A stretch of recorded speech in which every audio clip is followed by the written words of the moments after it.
Hey there, friends. I'm Matthew from Dark Ascent, and today I'll go over times inexperienced climbers got killed by their ego on mountains. From a personal trainer overgripping fixed ropes until his arms failed on descent, to a woman who unclipped from her permitted route and tried to conquer Everest alone, which definitely had the most stupid yet devastating outcome I've ever covered. It was May 11th, 2016. The Lhotse face above Camp 2 on Everest sat in shadow at over 21,000 feet, with temperatures near minus 15 degrees Fahrenheit and wind-polished ice. Rising at 45 to 55 degrees, it demanded precise front-point technique, where efficiency mattered more than strength for survival. Maston Trent, 38, arrived that season as an inexperienced climber from Denver, Colorado, with a strong fitness background, but little real mountaineering experience.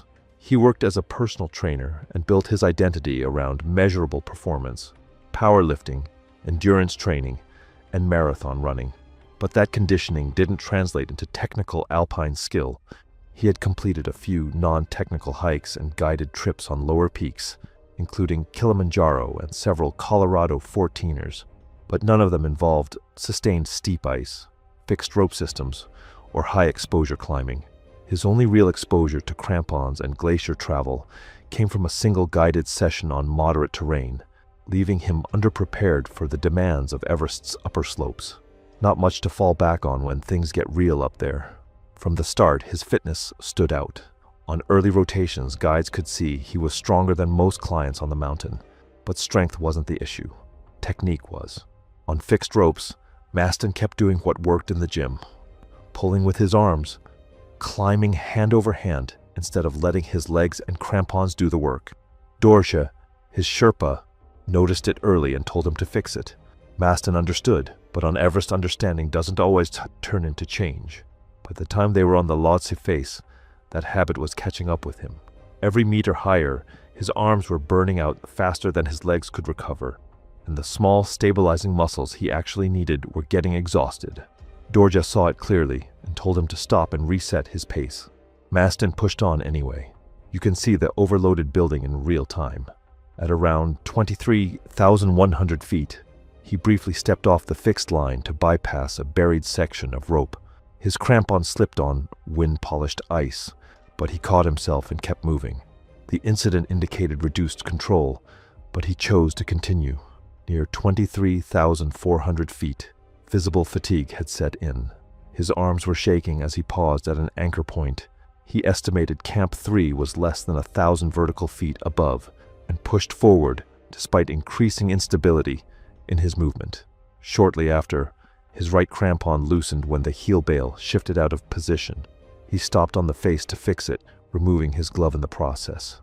Within minutes, 3 fingers on his right hand showed early frost nip. His grip strength declined noticeably. Dorje called for descent. Maston resisted briefly, then agreed.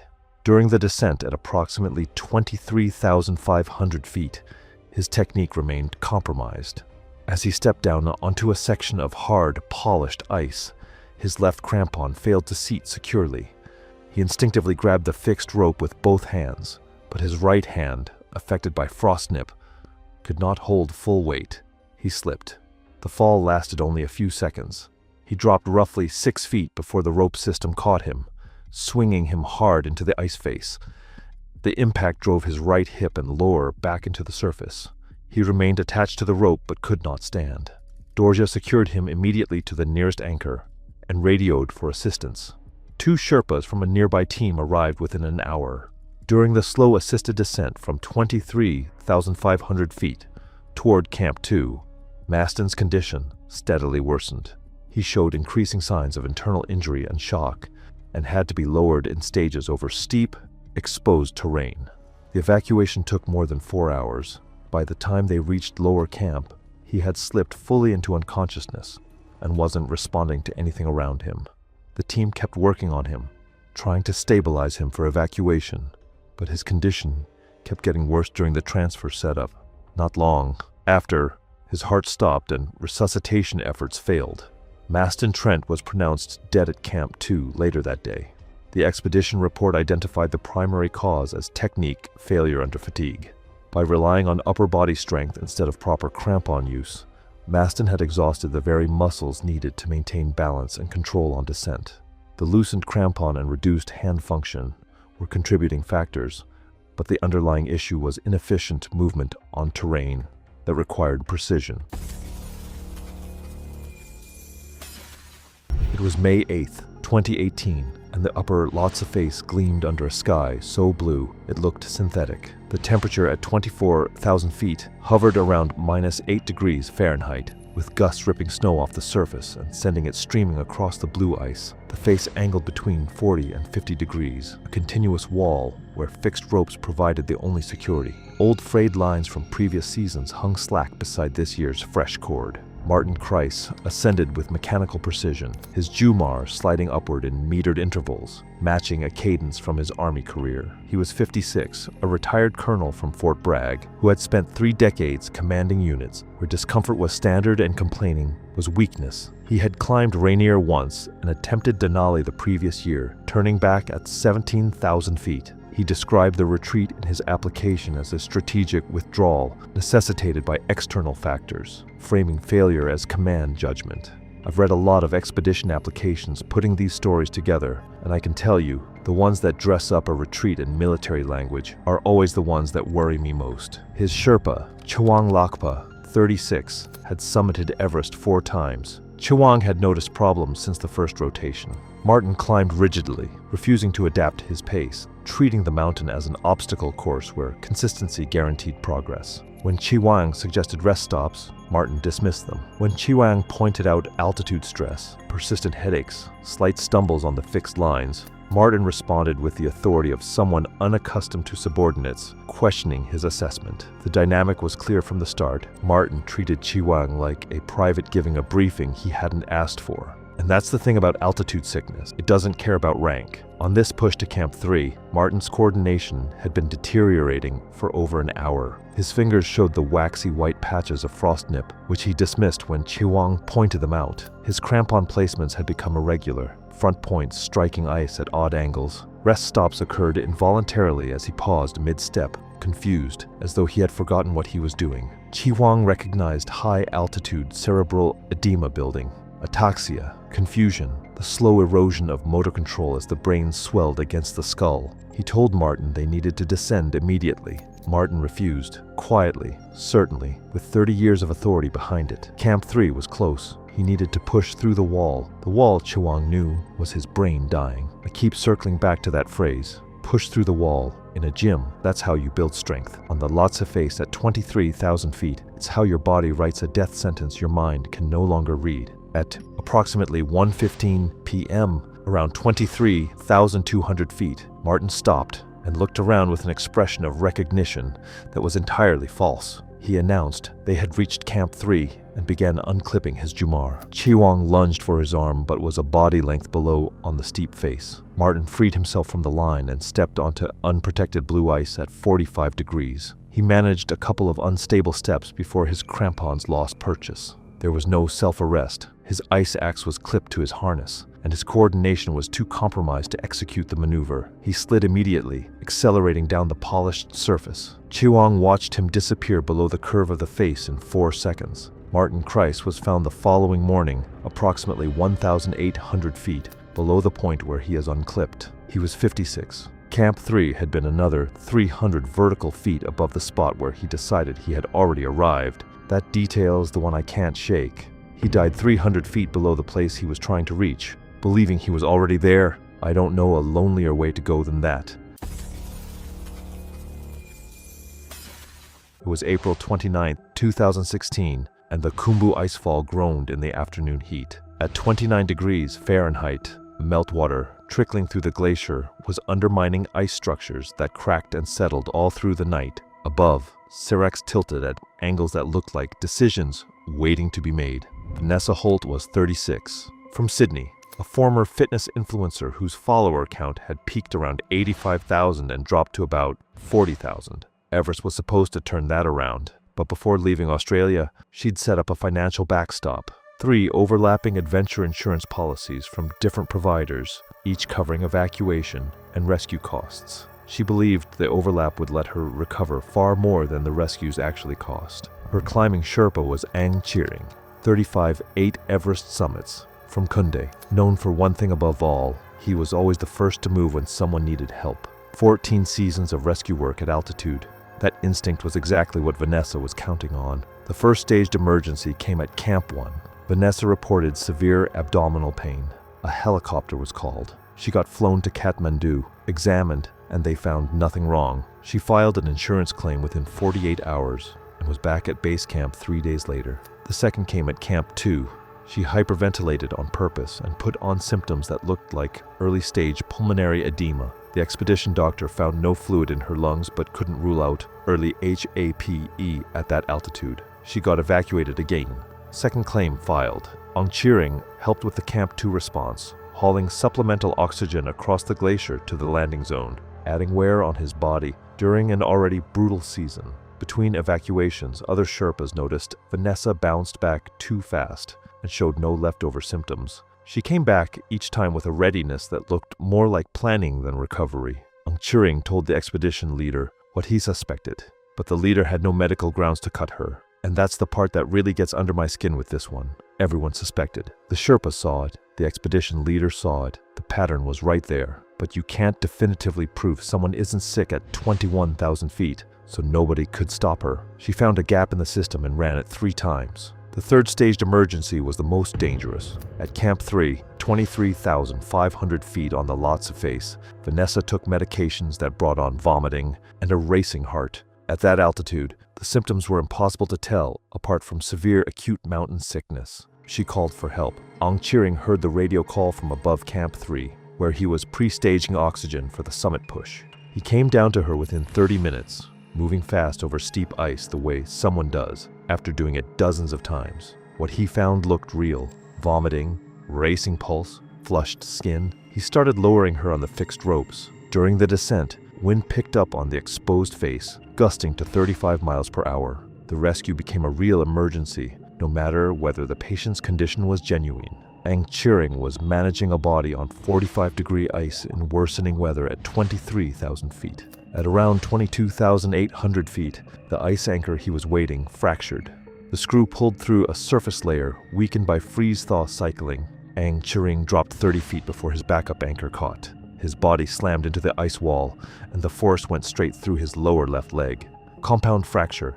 Tibia and fibula both snapped, bone showing through his climbing suit. Bone through the suit. And what kills me is this is a man who was pre-staging oxygen for other people when that radio call came in. He wasn't even supposed to be on that section of the face. He went because that's what he always does. Vanessa still clipped into the lowering system, slid 50 feet before the rope caught her. She slammed into a rock, outcropping at speed. The impact fractured her pelvis, broke ribs, and ruptured something internal. A second rescue team got to them within 2 hours. Ang Cheering, conscious with his leg shattered, talked the arriving Sherpas through the anchor setup, which screws were holding, which ropes were loaded, how to get Vanessa off the face without collapsing what was left. They got Vanessa down to Camp 2 by nightfall. The internal bleeding had been working for hours. Her skin was gray, her pulse weak, her breathing shallow. Conditions wouldn't allow a helicopter until morning. She died in the medical tent at Camp 2 before dawn. She was 36. Her third emergency on Everest was the only real one, and it killed her. The 2 insurance claims she'd already filed triggered a review. Both insurers investigated and denied coverage. The full scope of the fraud came out in the weeks that followed. Ang Cheering went through 3 surgeries in Kathmandu over 6 months. The fracture healed, but the joint damage was permanent. He couldn't climb above base camp anymore.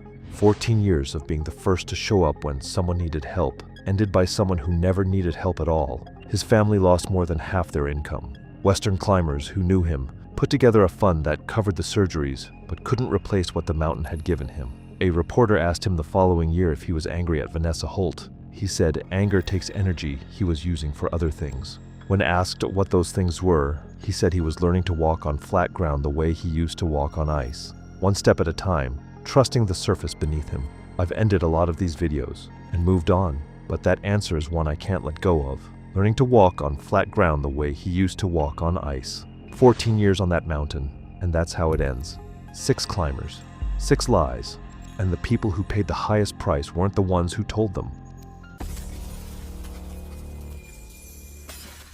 Nobody planned for Graham Ashworth and Renzo Marchetti to be on Everest at the same time. They'd co-founded an investment fund 7 years earlier, and the partnership had burned down in a lawsuit that took 2 years to settle. Unsurprisingly, they hadn't spoken since. Graham was 51, British, hedge fund money. His son Callum was 19, a rugby player with Kilimanjaro and Mont Blanc under his belt. Renzo was 49, Italian-American, private equity. His son Nico was 20 and, unlike him, actually knew what he was doing on mountains. His resume consisted of Aconcagua, Denali, technical routes in the Dolomites. Both fathers had booked the same expedition company for the spring 2017 season without knowing the other was on the list. They found out on the same afternoon at base camp. The politeness was surgical. No scenes, no confrontations. Just 2 men who couldn't be in the same mess tent without the temperature dropping. Other climbers on the expedition later said Graham would physically reposition himself in the dining tent if Renzo sat within 3 seats of him, and Renzo started timing his meals to avoid overlap. Their sons, who had no part in the business fallout, ended up getting along during acclimatization rotations. That made both fathers visibly uncomfortable. Kancha Bode, 36, got assigned to the Ashworths. 6 summits under his belt, quiet by nature, but sharp enough to read a room. He figured out the rivalry before anyone even told him about it. During the second rotation to Camp 2, Graham pushed his pace hard enough that climbers way behind him could hear him gasping for air, and the only reason was because Renzo's team had left like 20 minutes earlier. I've talked about ego-driven climbs a lot on this channel, but when you have 2 egos feeding off each other, it's a whole different situation. They weren't climbing against the mountain anymore, they were climbing against each other, and neither one of them was ever going to be the first to stop. Summit push, May 21st. Both families in the same line going up from the South Col. Traffic on the fixed ropes slowed everyone down, climbers bunching up at narrow sections. Graham watching Renzo's headlamp above, Renzo refusing to slow down, knowing Graham was below. 2 turnaround times, both held hostage by the other man's position. The split happened at the south summit, 28,700 feet. Nico stepped into his father's path and wouldn't move, no yelling. He just planted himself and made it physical. Renzo pushed back, gestured at the summit, and eventually gave in. They turned around. Nico saved both their lives with a decision that took maybe 90 seconds max. Callum tried to do the same thing with Graham. It didn't work, not because he didn't mean it, but because the relationship was built differently. Nico had spent years climbing on his own terms and had the standing to override his father. Callum had always climbed on his father's schedule with his father's money, at his father's direction. However, you can't expect to have that kind of power in a single conversation at 28,000 feet. That's what stayed with me. Callum tried. He saw what Nico did and he tried to copy it, but the foundation wasn't there. Graham and Callum summited at 2:15 p.m., well past turnaround. Then the weather started to turn. A jet stream shift arrived earlier than expected. The wind picked up first, then visibility started closing in over the next hour until the upper mountain was gone. Graham's HACE symptoms surfaced during the descent: confusion, stumbling, and inability to follow the fixed ropes right in front of him. Callum tried to guide him through it, but trying to navigate terrain you can barely see with a father who can't even think. A single thought is a problem that doesn't have an answer. They went off route somewhere above the south summit. Callum found a rock outcrop and got them both clipped to an abandoned fixed line from a previous season. It blocked enough wind to make the difference between dying in the first hour and lasting until dawn. He still had some oxygen left in his bottle, running at a low flow, and that kept him on the right side of conscious. Survival rates for an unplanned bivouac above 8,000 meters are almost non-existent. The fact that Callum had even partial oxygen and a windbreak is likely the only reason he was still breathing when they found him. He spent the night going in and out, forcing himself awake each time to talk to his father. Graham answered at first. The answers got less coherent as the hours went on. Around 3 in the morning, they stopped altogether. Graham's breathing went uneven, then shallow, then quiet. A Sherpa team found Callum the next morning, still clipped in next to his father. Conscious but wrecked, he survived. He lost both feet below the ankle. Kanchabode had been feeling tightness in his chest since the summit push, but pushed through during the rescue coordination until his breathing deteriorated badly. HAPE. He was flown to Kathmandu. He recovered from the fluid in his lungs, but the panic attacks that followed didn't go away. He quit guiding and took a job running a lodge in the Khumbu. It It was July 22nd, 2017, and summit day weather on K2 was almost too perfect. Wind at 27,000 feet, barely registered, 5 to 10 miles per hour, the kind of stillness K2 offered 3 or 4 days per season. The conditions had drawn every expedition into a simultaneous push, creating a line of climbers stretching from Camp 4 through the bottleneck that moved with the efficiency of rush hour traffic. Renata Cavalcanti was 31, a former competitive triathlete from São Paulo who had transitioned to mountaineering with the same intensity she brought to racing. She had summited Aconcagua twice and reached 24,500 feet on Manaslu before weather forced a retreat. K2 was her statement piece, the mountain that would separate her from the recreational climbers she considered beneath her ability. And I'll be honest, on paper, Renata had the resume and the fitness to be there. That's what makes this one harder to sit with than most. Her lead Sherpa was Furba Thendu, 36 from the Makalu region, with 5 26,000-foot summits including K2 the previous season. Furba tracked conditions the way a pilot tracked instruments, constantly, automatically, without being asked. They departed Camp 4 at 10 p.m. on July 21st. Renata's fitness showed early, consistent pace, controlled breathing, but the bottleneck traffic was severe. What should have taken 90 minutes stretched past 3 hours, climbers standing clipped to fixed ropes, burning oxygen and body heat while waiting for the line above to move. They cleared the bottleneck at 6:15 a.m. and continued upward. By 11:30, Renata was at 27,800 feet, with roughly 450 vertical feet to go. Furba calculated their pace against the expedition's turnaround time of 2 p.m. They would not summit before 2:30. He recommended turning back. Renata rejected the recommendation. She felt strong, the weather was perfect, and turnaround times were guidelines, not laws. Furba countered that the turnaround existed specifically for days like this, when the weather felt safe enough to justify 1 more hour, and that 1 more hour meant descending the bottleneck in darkness beneath an unstable Sirac. I've covered enough of these stories to know that when someone starts calling turnaround times guidelines, they've already made the decision that gets them killed. Renata continued climbing. Furba followed, because the alternative was abandoning his client above 27,000 feet. Renata reached the summit at 3:08 p.m.,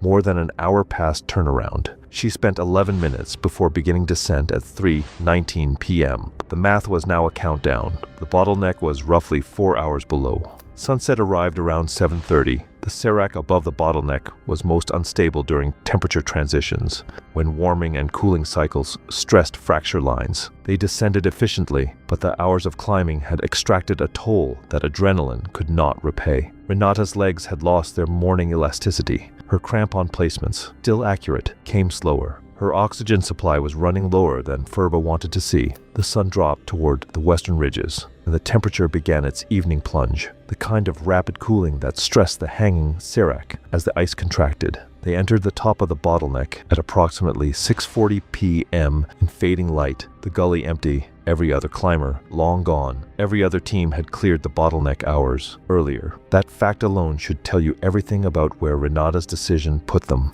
At 7:02 p.m., roughly halfway through, the Serac released. The sound came first, a deep crack that resonated through rock and ice. Then a section of the ice wall fractured along a 60-foot line and began to fall. Furba heard it, looked up, and threw himself into a shallow depression in the gully wall. Renata, 15 feet below on the fixed line, did not react in time. The avalanche of ice debris swept through the bottleneck, ripped the fixed ropes from their anchors, and carried her off the face. The fall was not survivable. Her body was never recovered. Furba Thendu survived with bruises and a cracked rib, but the proximity of the collapse broke something that bones could not account for. He attempted to resume guiding the following season and froze on a fixed rope during an acclimatization climb on Amadablam, unable to move, overwhelmed by panic. He was helped down and never returned to high altitude. He now runs a small equipment repair shop in Namche Bazaar. He does not discuss K2. That detail stayed with me longer than I expected. A man who had stood on 5 26,000-foot summits, paralyzed at 20,000 feet by something no amount of experience could fix. The Serac does not care about turnaround times. It falls when physics says it falls. But the people who set those deadlines understood something Renata did not. You cannot control the Serac, so you control how long you spend beneath it.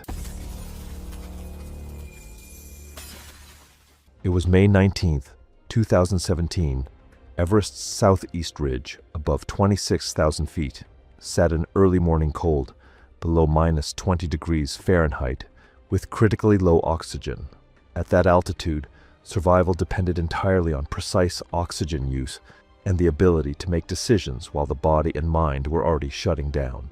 Leopold Carver, 44, and Stuart Nolan, 42, arrived on Everest as inexperienced climbers from Flagstaff, Arizona. They didn't really build up to technical climbing or serious alpine experience. Instead, Everest was something they decided to try later in life, more out of restlessness and a kind of quiet one-upmanship than actual preparation or skill. That need to keep pace with each other followed them onto the mountain, and it started to shape their choices in a way that had less to do with conditions and more to do with pride and not wanting to fall behind. That kind of mindset doesn't mix well with Everest. They started their summit push from Camp 4 at 26,300 feet, late at night with their Sherpa guide, Mingma. Each of them carried 4 oxygen bottles, enough for a controlled ascent and descent if everything stayed within plan. But early on, Leopold made a small mistake he didn't catch. His oxygen was set higher than it should have been, pulling from his supply faster with every step.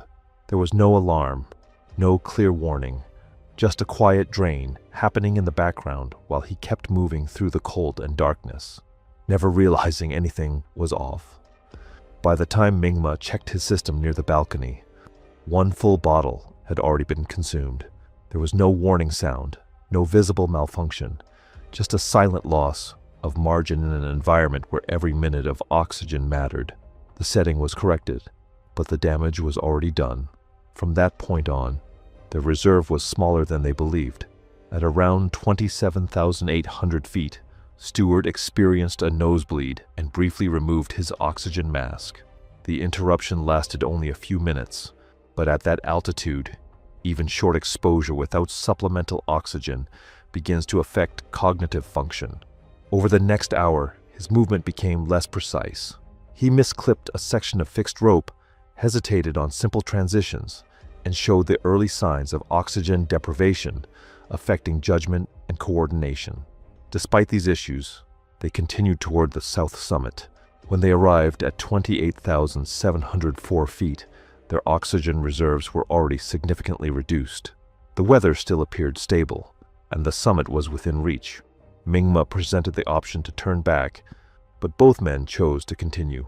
That decision marked the point where control began to slip. They reached the summit briefly under clear conditions before beginning their descent. On the way down, the environment changed quickly. Wind increased, temperatures dropped further, and oxygen consumption rose as exertion intensified. Leopold's 3rd oxygen bottle depleted faster than expected. By the time they moved below the south summit, both climbers were already operating on minimal reserves. At extreme altitude, exhaustion is not gradual in the way it is at sea level. It compresses, movement becomes inefficient, thinking slows, and small errors begin to stack. At approximately 27,800 feet, Leopold's final oxygen bottle ran empty. The change in him was immediate. Leopold's posture slumped, and he struggled to stay upright on the fixed line. Mingma clipped him in and tried to stabilize him, giving him emergency oxygen from his own reserve. Stewart moved in to help, but, in the confusion, briefly took off his mask again, cutting into his already low oxygen. Within minutes, both men were clearly fading, slow, confused, and no longer thinking or reacting normally at that altitude. Mingma radioed for urgent support from Camp 4, but response time at that altitude was slow, and terrain conditions made rapid ascent difficult. 2 Sherpas began climbing immediately, but they were still far below the team. Help is always on the way, but rarely fast enough. As the emergency oxygen was cycled between them, the supply proved insufficient to stabilize both climbers at once. Leopold drifted in and out of consciousness, unable to remain upright without assistance. Stewart eventually sat down on the slope and stopped responding coherently. His breathing became shallow and uncoordinated. Within minutes, both men entered a state of severe hypoxia with no functional ability to move independently. When additional Sherpas arrived, both climbers were already unresponsive. Rescue efforts focused immediately on reoxygenation and stabilization, but the prolonged period without adequate oxygen at extreme altitude had already caused irreversible neurological damage. There was no meaningful recovery response. Neither Leopold Carver nor Stuart Nolan survived the descent from the southeast ridge. The expedition review identified oxygen mismanagement as the initiating failure. Leopold's early overconsumption reduced their safety margin without detection, while Stuart's intermittent oxygen loss accelerated cognitive decline during critical sections of the climb. The report also noted that a single guide managing two deteriorating clients at extreme altitude left no effective buffer once both climbers began to fail simultaneously. It was May 19, 2017, and the summit push from Camp 4 began at midnight under a sky dense with stars. The temperature at 26,000 feet was minus 22 degrees Fahrenheit. Wind gusts reaching 30 miles per hour. The South Col was a wasteland. Crushed oxygen bottles, shredded tents, frozen waste, and the occasional body too difficult to remove. Headlamps ascending the triangular face above camp stretched like a strand of lights into the darkness. Warren Ossie climbed near the back of his group, noticeably slower. He was 44, a British Ghanaian hedge fund manager from London, whose firm managed assets in the hundreds of millions. He had climbed Aconcagua and Elbrus on guided trips requiring endurance but no technical skill. The real motivation was specific. 6 months earlier, he had told investors he would summit Everest as a demonstration of the commitment defining the fund's strategy. The claim appeared in the quarterly newsletter, was discussed at client dinners, and had become inseparable from his professional identity. I've seen climbers driven by ego, by grief, by something to prove to a parent, but this is the first time I've come across someone who turned a summit into a line item on an investor report. The oxygen runs out at the same rate, regardless of why you're there. His Sherpa, Kancha Bhode, was 40 with 9 Everest summits and a reputation for directness. Kancha had assessed Warren during acclimatization and determined he was capable of reaching Camp 4 but lacked the reserves for a summit push. His pace above 24,000 feet was too slow, his oxygen consumption too high. Kancha communicated this to the expedition leader, who communicated it to Warren diplomatically. Warren stated he would manage his effort. The turnaround was set for 10 a.m. By 5:30 a.m., Warren reached the balcony at 27,600 feet, 90 minutes behind schedule. Kancha changed his oxygen bottle and noticed the flow rate had been set to 4 liters per minute, the maximum, rather than the standard rate that would stretch supply for the round trip. Warren had been burning through oxygen unsustainably. Kancha adjusted the flow and told him directly they needed to discuss timing. Warren responded that he felt strong. He felt strong. At 27,600 feet, 90 minutes behind, with half his oxygen already gone. I've learned that I feel strong at extreme altitude is one of the most dangerous sentences a climber can say because the feeling has almost no connection to reality. They continued. Traffic on the fixed ropes added further delay. Lines of climbers at varying speeds with limited passing opportunities. Each bottleneck bled minutes, and oxygen Warren could not afford to lose. By 9:45 a.m., still below 28,000 feet, Kancha stopped and told Warren they were turning around.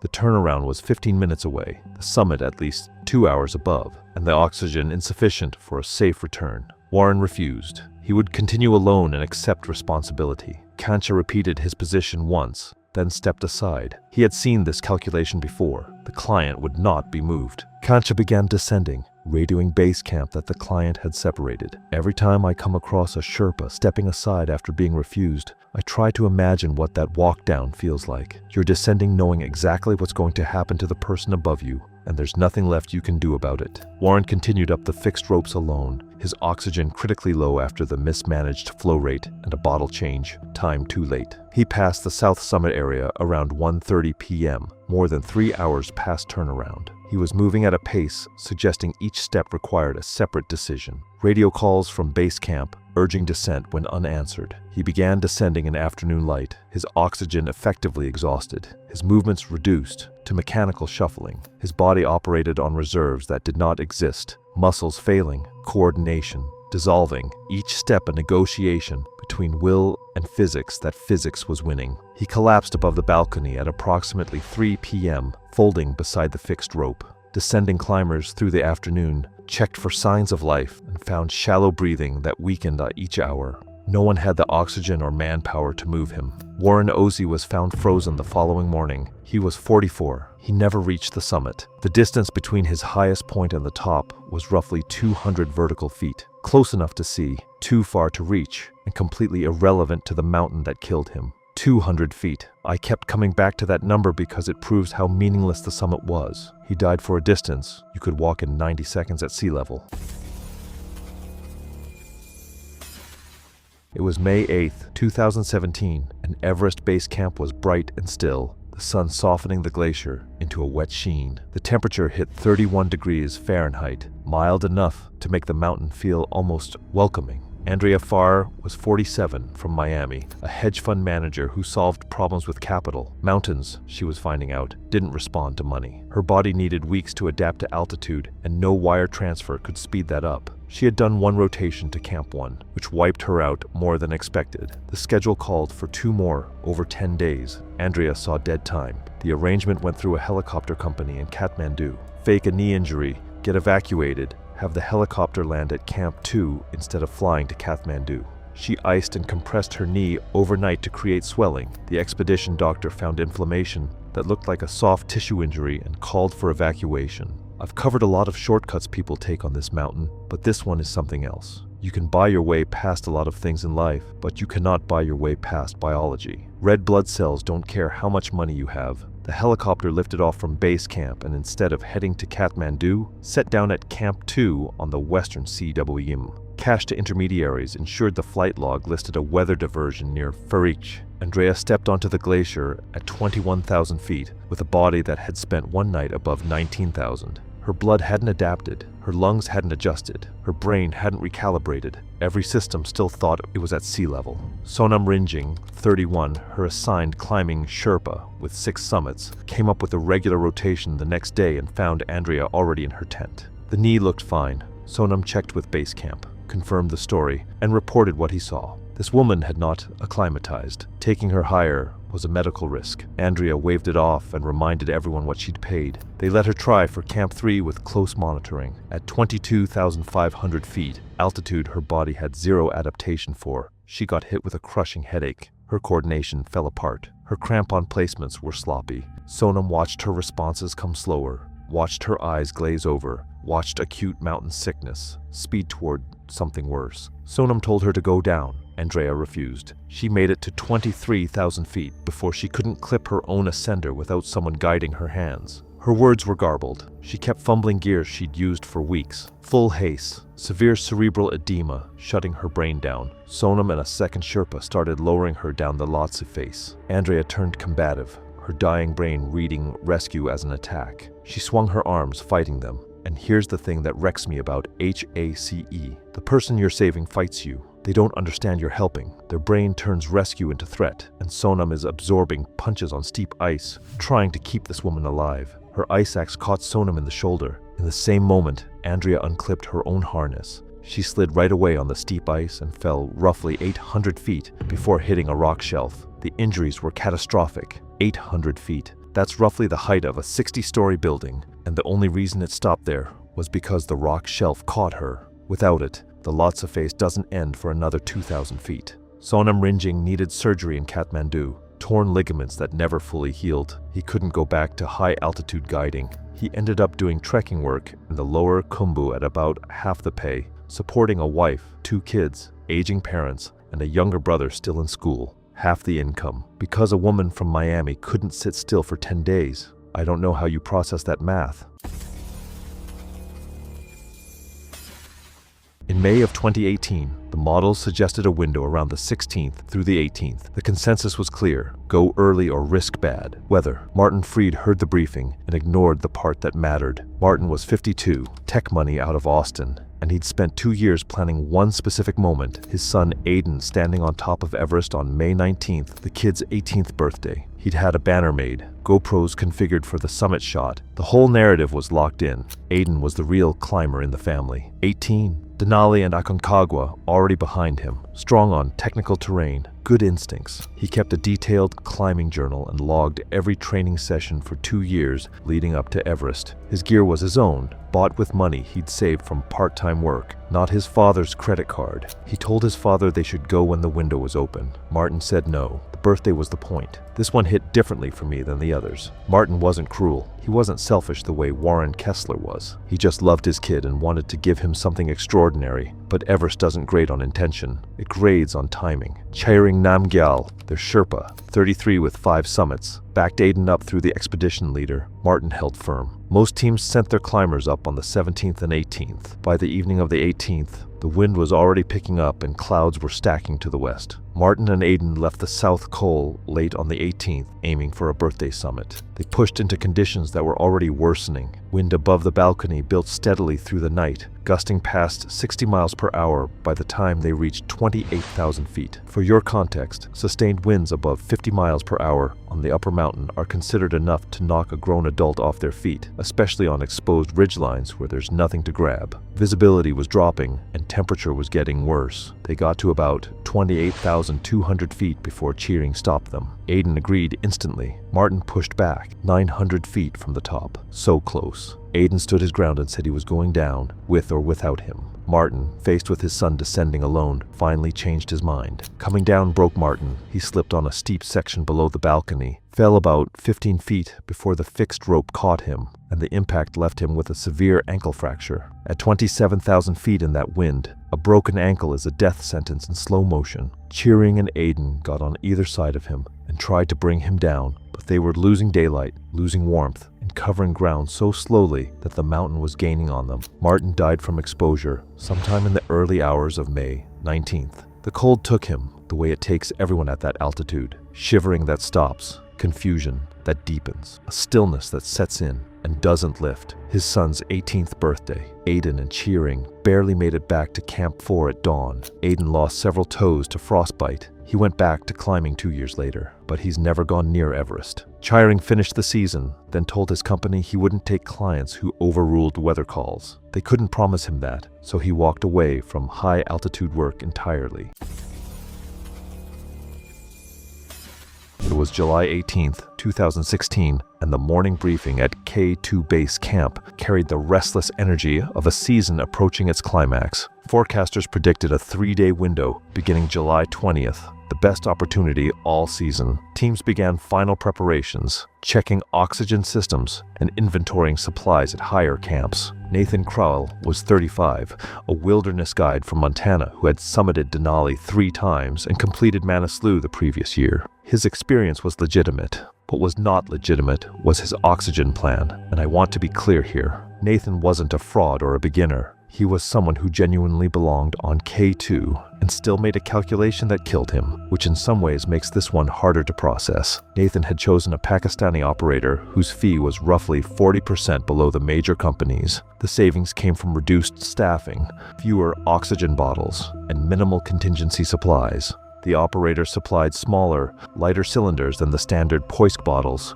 each lasting roughly 5 hours at a full flow rate of 2 liters per minute. Nathan carried 3 for summit day, planning to conserve on the lower sections at 1.5 liters per minute and switch to full flow above the bottleneck. By his calculation, 2 bottles would cover the ascent and 1 would carry him back down. The standard recommendation was 4 to 5 bottles, accounting for delays and the universal truth that summit days always took longer than planned. Chiwang Landu, Nathan's lead Sherpa, raised the issue before the push began. Chiwang was 39, a veteran of 8 26,000-foot summits who had survived a Serac collapse on Annapurna that killed 2 teammates. 3 undersized bottles on K2 set off every alarm in his judgment. He recommended caching a 4th at the top of the bottleneck for descent. Nathan declined. The extra weight would slow his ascent, and his consumption rate on the lower mountain had proven he could stretch the supply. They departed Camp 4 at 10:30 p.m. on July 20th. The night was cold and clear,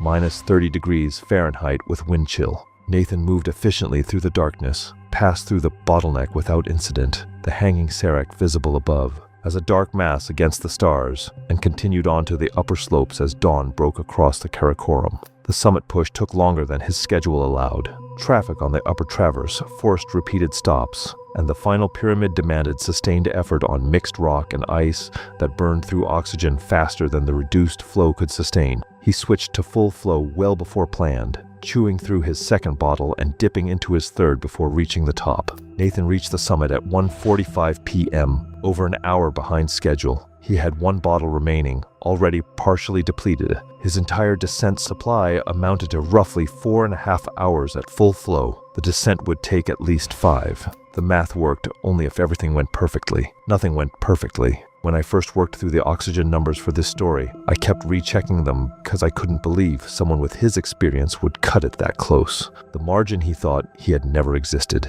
The descent was slower than the ascent. Depleted legs responded sluggishly. Traffic from late summiting climbers forced delays on narrow sections. Nathan's bottle emptied at approximately 6:20 p.m. He was at roughly 27,000 feet, still above the bottleneck, with at least 3 hours of descent remaining. Within 15 minutes, his pace dropped visibly. Within 30, his breathing had become the rapid, shallow gasping of a body unable to extract oxygen from air that contained almost none. Chiwang offered his own remaining supply. Nathan accepted, but the interruption had triggered deterioration that a partial bottle could not reverse. They entered the bottleneck at 7:10 p.m. in failing light. Nathan's movements had become mechanical, clipping and unclipping with fumbling hands, each transition requiring multiple attempts.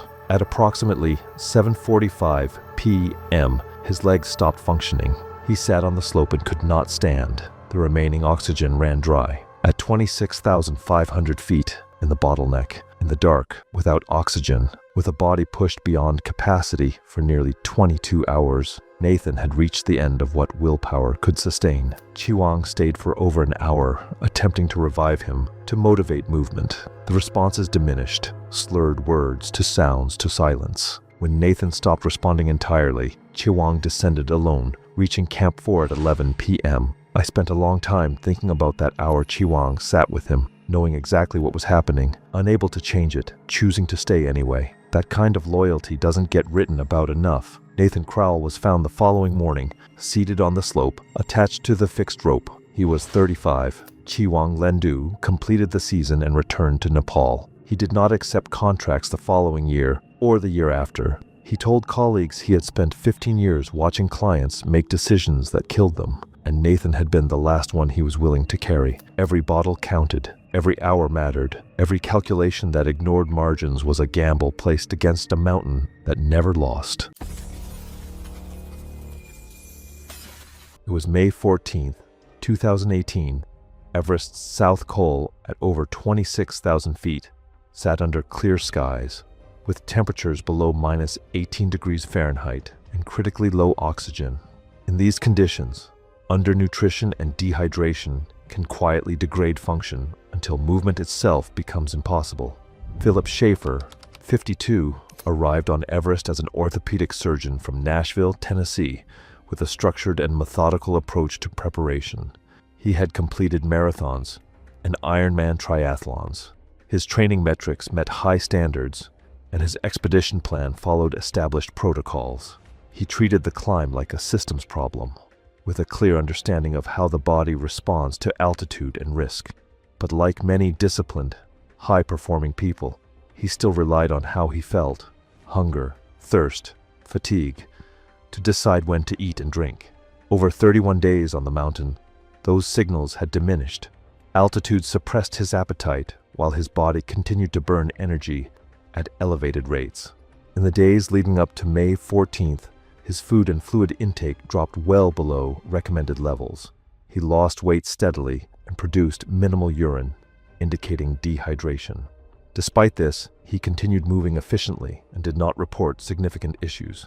He departed Camp 3 at 24,500 feet early that morning, carrying a standard load toward Camp 4 at the South Col. Conditions were stable. Early progress was controlled, though slower than on previous rotations.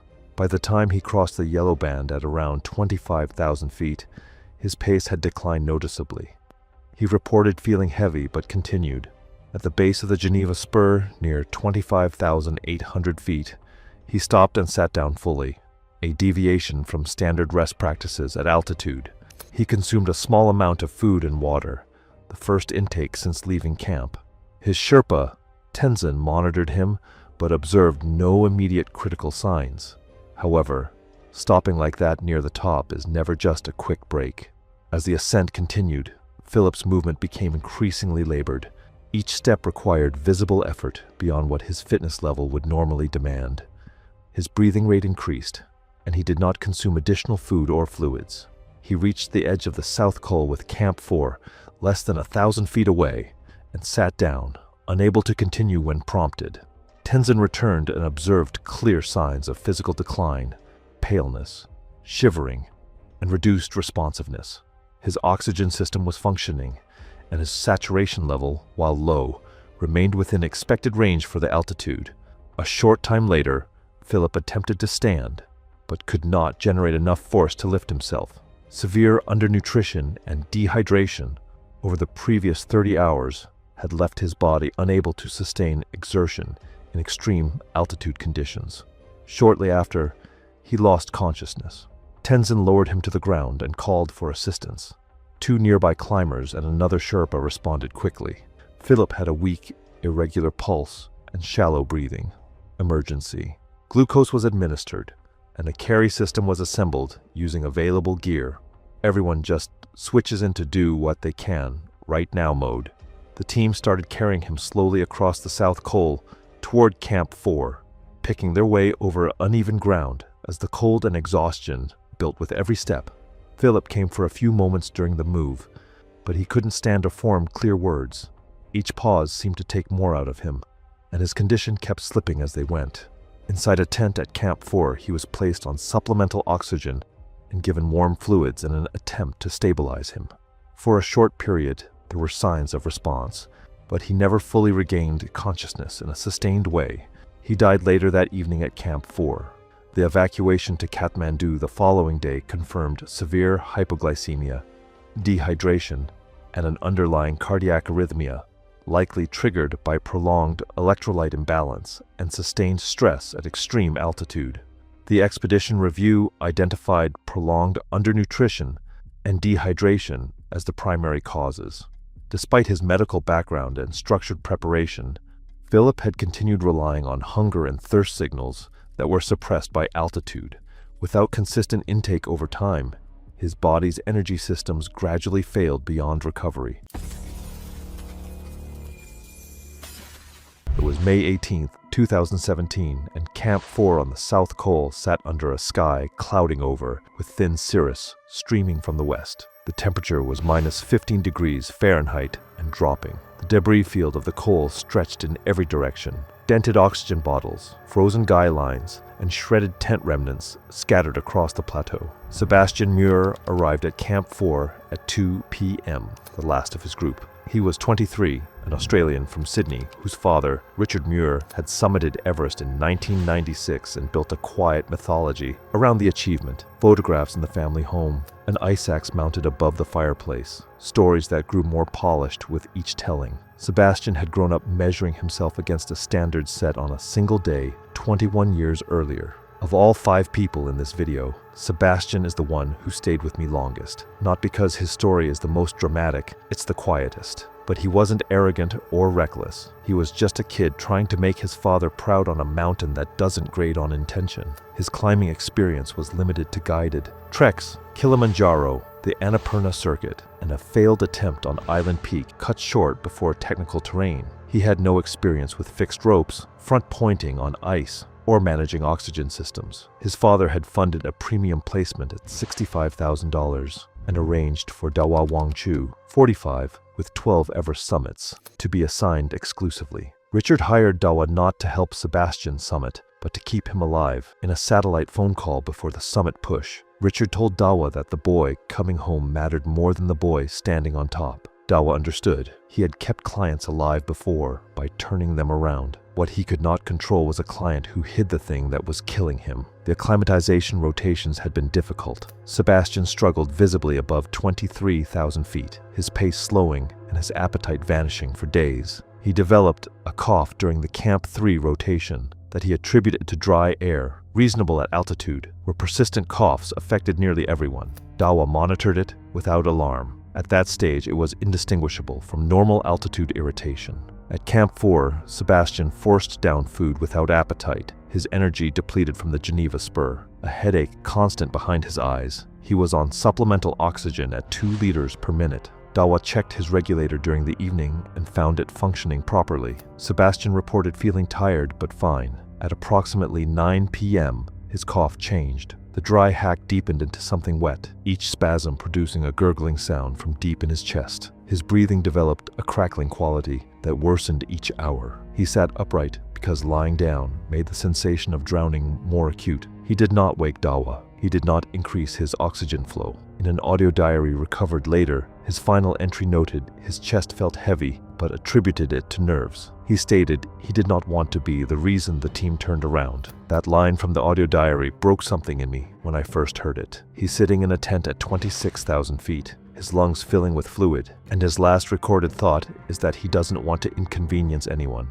23 years old, by 11 p.m. the sound of his breathing woke Dawa. The Sherpa recognized the wet, gurgling respirations immediately, fluid filling the lungs. Sebastian was conscious but confused, responses delayed, lips blue even in the dim tent light. His symptoms had been initially indistinguishable from normal altitude exhaustion, but what had been hiding behind ordinary discomfort had accelerated beyond recovery. I've gone through enough HAPE cases to know that the window between treatable and terminal is measured in hours, not days. Sebastian spent those hours silent because he thought suffering quietly was the brave thing to do. Dawa cranked his oxygen to maximum flow and radioed base camp with a HAPE diagnosis. The response confirmed what he already knew. Altitude exceeded helicopter capability. Darkness and wind eliminated carrying him down the Geneva spur. The only treatment was oxygen, descent, and time. 2 of those 3 unavailable. Dawa propped Sebastian upright against a pack to keep fluid from pooling in his lungs. He monitored the oxygen flow, knowing the bottle would not last until morning at maximum rate. He kept talking to Sebastian in a steady voice, asking questions that received increasingly incoherent answers, then no answers at all. Sebastian's breathing became a continuous struggle, each inhalation producing a sound like water drawn through a narrow pipe. Outside the tent, other teams departed for the summit, crampons crunching on frozen ground, headlamps filing toward the triangular face. The sounds of preparation, zippers, buckles, the metallic click of carabiners filtered through the tent fabric while Dawa sat beside a 23-year-old whose lungs were filling with fluid. That contrast is the thing I keep coming back to. People heading toward their greatest achievement, 6 feet from a tent where a kid is dying. Nobody outside knew. The mountain doesn't pause for one person. Sebastian Muir died at 3:47 a.m. on May 19, 2017. He was 23. He never left camp for the summit push. The mountain killed him in his sleeping bag while other climbers walked past his tent on their way to the top. Dawa Wangchu remained with the body until morning. The recovery took 3 days. Richard Muir was waiting in Kathmandu when his son arrived. The ice axe above the fireplace was taken down and never replaced. I thought about ending this video differently, but that image wouldn't let me. A father taking down the thing that started all of this. There's no lesson in that. Just wait. It was May 18th, 2013, and the Lhasa face gleamed under mid-morning sun like polished blue glass. Fixed ropes running up the face were packed with climbers from multiple teams, each moving at their own pace while Sherpas threaded between them, hauling loads. Nicola Pryor was 39, from London, stuck behind a climber who stopped every 15 steps. Her budget expedition ran large groups with barely any Sherpa support, and the pace was set by the slowest person on the team. Nicola was fitter than all of them, and the frustration had been building since the first rotation. She had noticed the faster expedition days earlier. Efficient clients, more oxygen, better gear. On summit push day, she left Camp 3 early and fell in behind the faster group. She clipped onto their rope and slotted herself into their line like she belonged. Kanchanuru, the faster expedition's lead Sherpa, 40 with 12 Everest summits, spotted her at a rest stop around 24,800 feet. He checked with his expedition leader by radio. She wasn't on the manifest. His expedition had contributed to the shared route-fixing effort above Camp 3. The oxygen at Camp 4 was set aside for his clients. Her being there threw off the safety math he was running. Nicola accused him of harassment, told him she'd report him if he kept going. I need to be honest, when I got to this part I had to read it again. She's outside any logistics chain, using oxygen she didn't pay for, with no rescue plan if anything goes wrong, and when the lead Sherpa asks her to leave, she threatens to report him. The audacity is hard to overstate. Kancha made a call. He left her, moved his clients forward, radioed her expedition company, and focused on the people he was actually responsible for. Nicola kept going alone, drifting behind teams she didn't belong to, resting when they rested, moving when they moved. Two Sherpas from different expeditions later said they saw her take an oxygen bottle from a cache at Camp 4 that was clearly labeled for another team. I want you to think about that. That bottle was carried to 26,000 feet on someone's back, cached for a client who might need it to survive the descent. And she just grabs it. She ducked into an empty tent on the South Col and rested before the summit push. Using shelter she hadn't arranged and fuel she hadn't paid for, she left for the summit that night, following headlamps in the dark, carrying one oxygen bottle with no spare and no Sherpa keeping track of her. She reached the balcony at 27,600 feet behind the main groups, already hours deep into her single bottle's supply.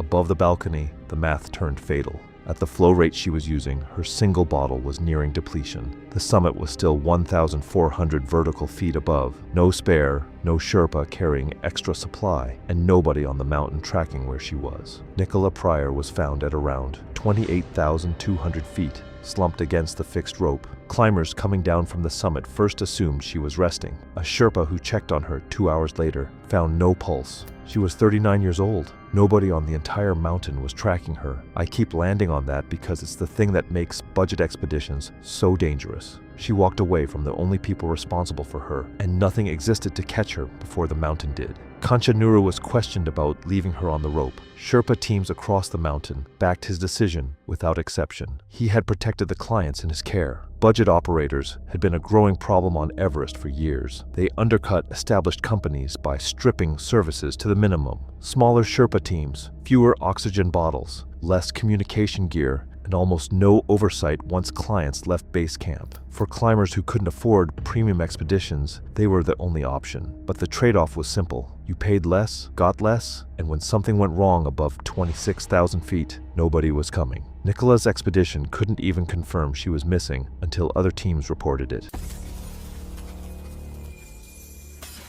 The custody filing landed in an Arizona courtroom in January of 2016. Warren Kessler, 46, a real estate developer out of Scottsdale, was fighting for primary custody of his 16-year-old son, Liam. His ex-wife's lawyers had built a portrait of an absent father, a man who always looked more comfortable closing deals than showing up to school events. Warren thought Everest would shut all of that down. He wasn't planning to wave it around in court or anything, but it's the kind of thing that's pretty hard to argue against. A father-son summit of the highest mountain on Earth, a mountain that, despite being one of the highest peaks already, continues to grow about 4 millimeters higher every year. Warren definitely had the money. That was never the problem. 20 years in commercial real estate meant $90,000 for an expedition barely registered. What he didn't have was a willing son. Liam was 16, one of the youngest climbers on the permit, and he told his mother before Nepal that he didn't want to go. Warren found out through his lawyer and turned it into a parental alienation claim. That came up early in my research, and it set the tone for everything. The kid said he didn't want to climb, and his dad used it against her in court. Liam wasn't the anxious type. He was just kinda more absent. He'd climbed Rainier and Elbrus with guides, and the feedback both times was basically identical. The kid never asked a single question about where they were going or what conditions looked like. From what it looks like, he just followed along, and that was it. On Elbrus, his guide noted that Liam ate every meal alone, just watching videos on his phone, rather than joining the group. Though honestly, he didn't seem antisocial. His mind was just somewhere else. The expedition company assigned Nima Wangdi to Liam specifically. Nima was 41, with 9 Everest summits behind him. The kind of Sherpa who could read a client's headspace from the way they adjusted a strap. He saw the problem inside the first week. During rotations up to Camp 2 at 21,000 feet, Liam moved when told, stopped when told, ate when told. Never once checked his own gear. Nima brought this to the expedition leader. The leader brought it to Warren, and Warren apparently responded and said that the kid was just low-key and it was nothing to worry about. Then came the phone call. Rest day at Camp 2. May 2016. Warren rang his lawyer on the sat phone, not realizing how thin the mess tent walls were, so half the camp ended up hearing everything. Court date moved up. Needs summit photos before June. And after that call, you could just tell something shifted in him. Like the climb wasn't really a climb anymore. It was just a deadline with snow on it. On May 17th, summit night, they left the South Col at around 11:45 p.m. and fell into the line of headlamps heading up the mountain. -20 Fahrenheit, wind ripping sideways across the slopes. Liam kept pace through the lower sections. Same mechanical obedience as every rotation before.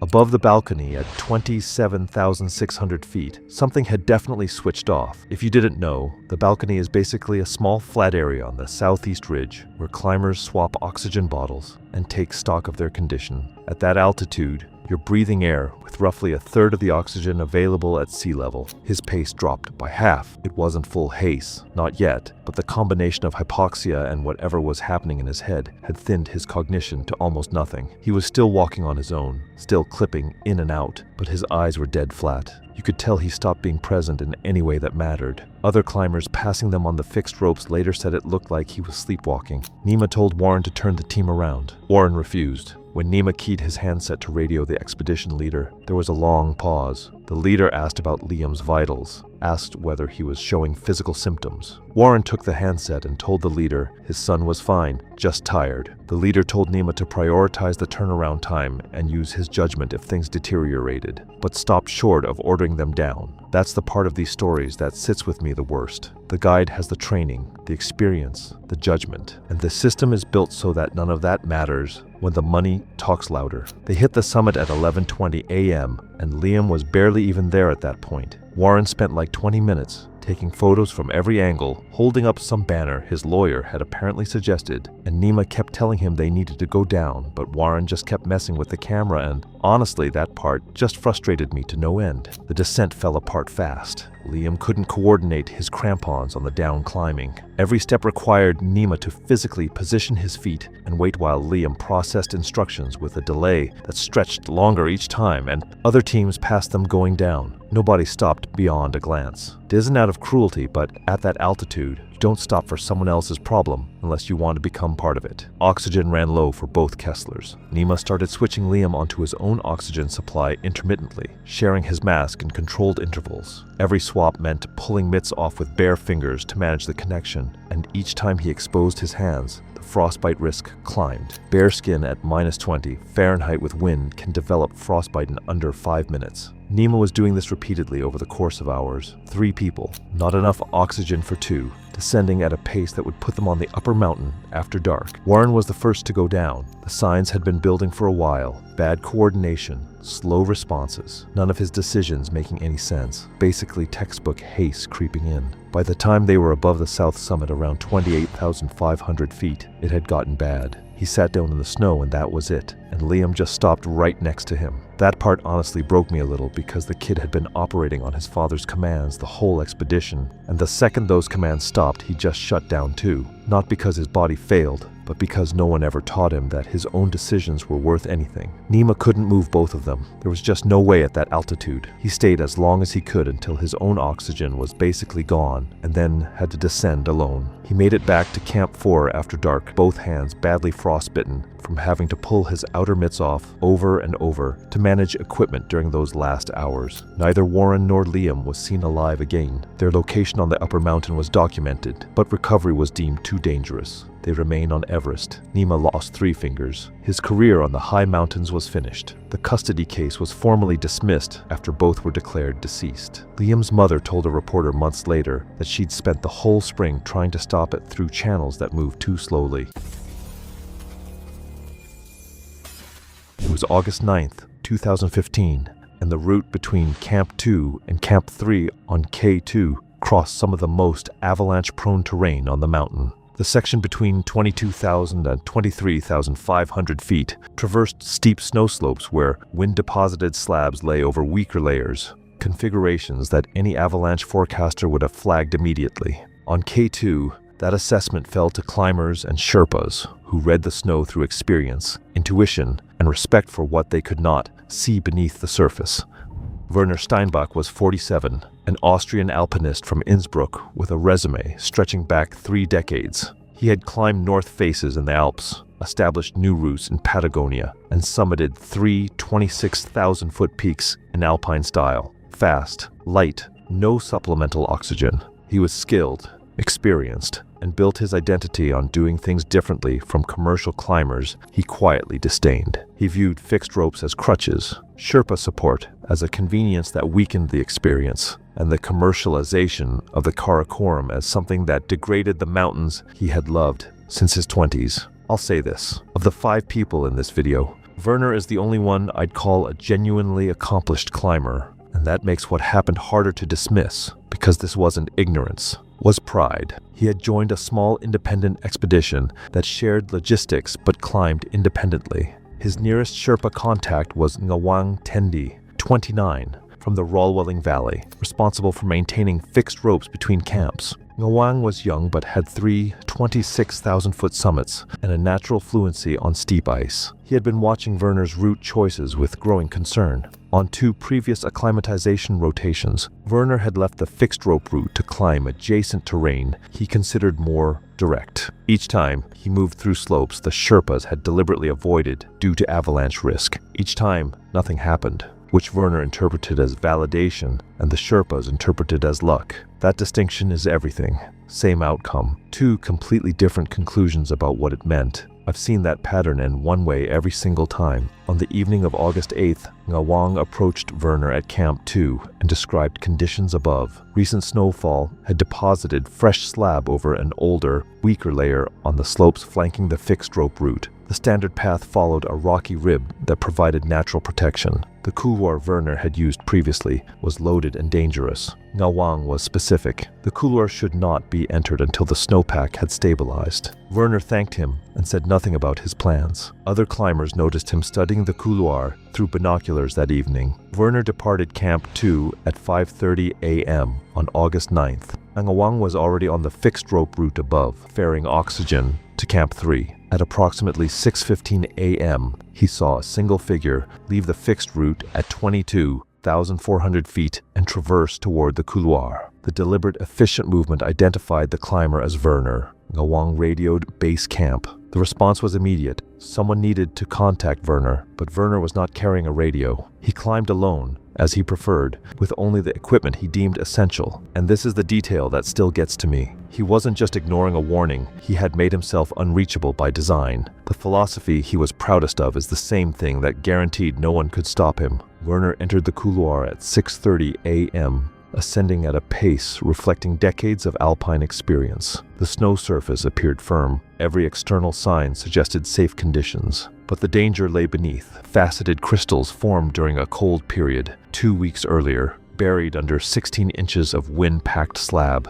At approximately 6:45 a.m., 300 feet up the couloir, the slab fractured. The crack shot outward from beneath his feet in both directions, splitting the snowpack along the buried weak layer. The slope began to move. Ngawang, watching from the fixed route roughly 200 feet away, saw the fracture line appear. The avalanche was not enormous, a slab roughly 80 feet wide and 400 feet long, but it moved with force that made size irrelevant. Werner disappeared into the churning debris within seconds. The slide channeled into a narrowing section, accelerated over a rock band, and deposited everything 600 vertical feet below in a fan of compacted snow. A search team reached the debris within 90 minutes. They probed for 2 hours across snow that had set like concrete. Werner Steinbach was found 4 feet below the surface, with trauma consistent with impact against the rock band. He was 47 years old. Ngawang Tendi was physically unharmed. He had watched a man he warned walk into a slope he had specifically identified as dangerous, unable to do anything except observe the result. He completed the 2015 season, worked one more expedition on Manaslu the following spring, and then stopped. He told friends in Rollwelling he was done watching people choose how they died. He was 29 when he retired from high-altitude work. 29. I keep coming back to that number. Most people are just getting started at 29, and Ngawang was already done. not from injury, but because he couldn't watch one more person die after being told exactly what would happen. 5 climbers, 5 warnings delivered clearly by people whose job it was to keep them alive. 5 decisions to ignore expertise in favor of confidence, ambition, or impatience. K2 did not punish them for being on the mountain. It punished them for believing they knew better than the people who understood it. And in every case, the cost extended beyond the person who made the choice, reaching into the lives of Sherpas who carried the weight of someone else's decisions long after the mountain had finished with them.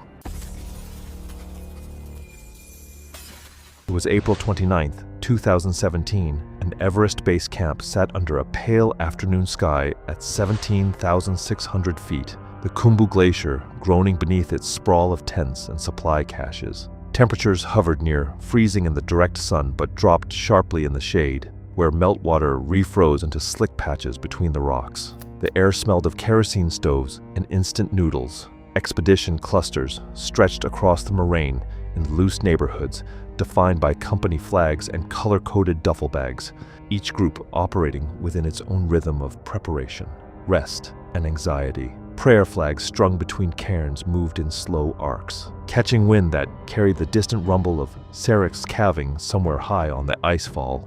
Among the roughly 400 climbers staged at base camp that season was Tyler Ashford, a 36-year-old from Scottsdale, Arizona.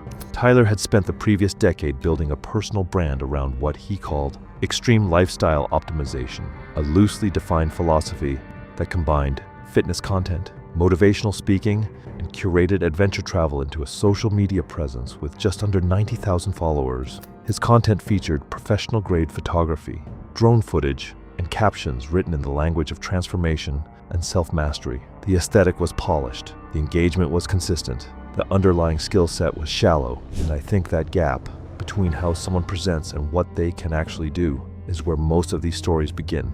From what I found, Tyler's mountaineering experience consisted of 3 guided climbs over 14 months, Kilimanjaro via the Machame route, Elbrus from the south side, and a partial attempt on Aconcagua where he turned back at 20,500 feet due to stomach illness he later attributed to tainted water rather than altitude.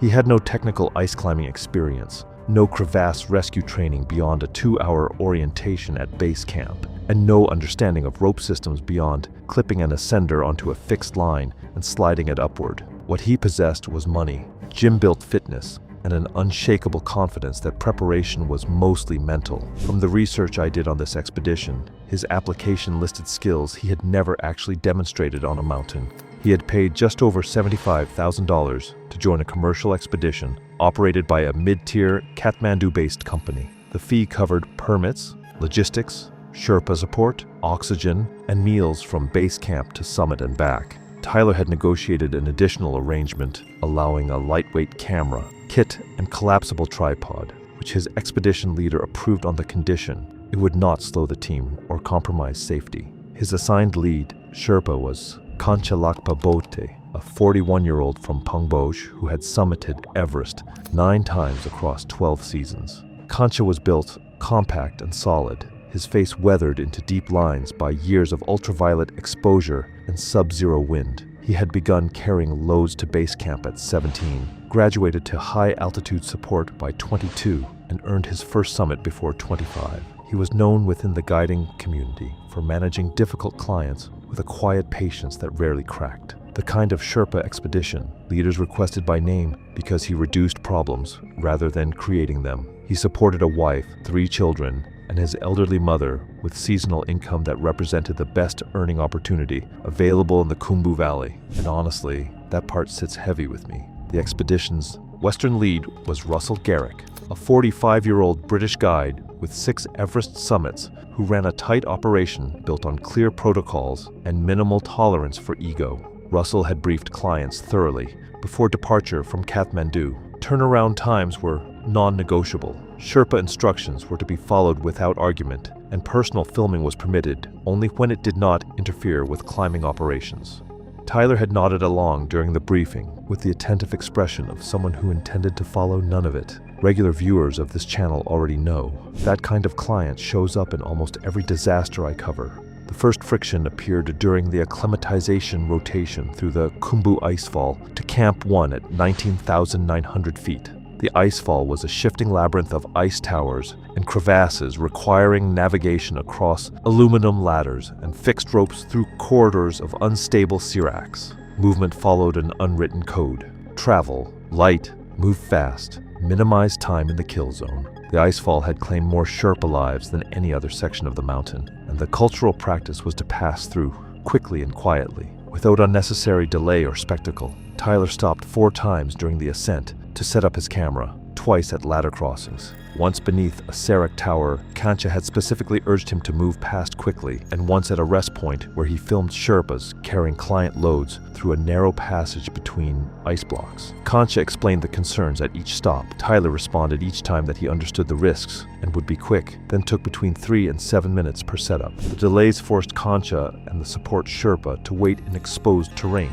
adding roughly 20 minutes to a section where every additional minute increased the probability of ice collapse. 20 extra minutes in the icefall for content. That evening at Camp 1, Tyler uploaded a video showing the icefall crossing. The footage included Sherpas navigating ladder systems with heavy loads, framed with narration describing the chaos and danger he had witnessed. The content positioned Tyler as an observer, documenting harsh truths about Everest's infrastructure, with no acknowledgement of the cultural context Kancha had outlined, or the fact that his filming had created the exact kind of unnecessary exposure the protocols existed to prevent. The post collected thousands of views within hours, with comments praising his courage for showing what most climbers were afraid to film. It frustrates me that thousands of people praise that video without knowing what it actually cost the people in it. The second incident developed over several days at Camp 2, where the expedition staged for acclimatization rotations on the Lhotse face. At 21,200 feet in the western CWM, the basin trapped solar radiation between the walls of Nuptse and Lhotse, creating afternoon temperatures that could swing 40 degrees above morning lows, turning the environment from bitter cold to an oppressive greenhouse within hours. Tyler's behavior toward the Sherpa team shifted at Camp 2 from thoughtless to openly dismissive. He treated interactions with Kancha as transactions, issuing instructions about meal timing,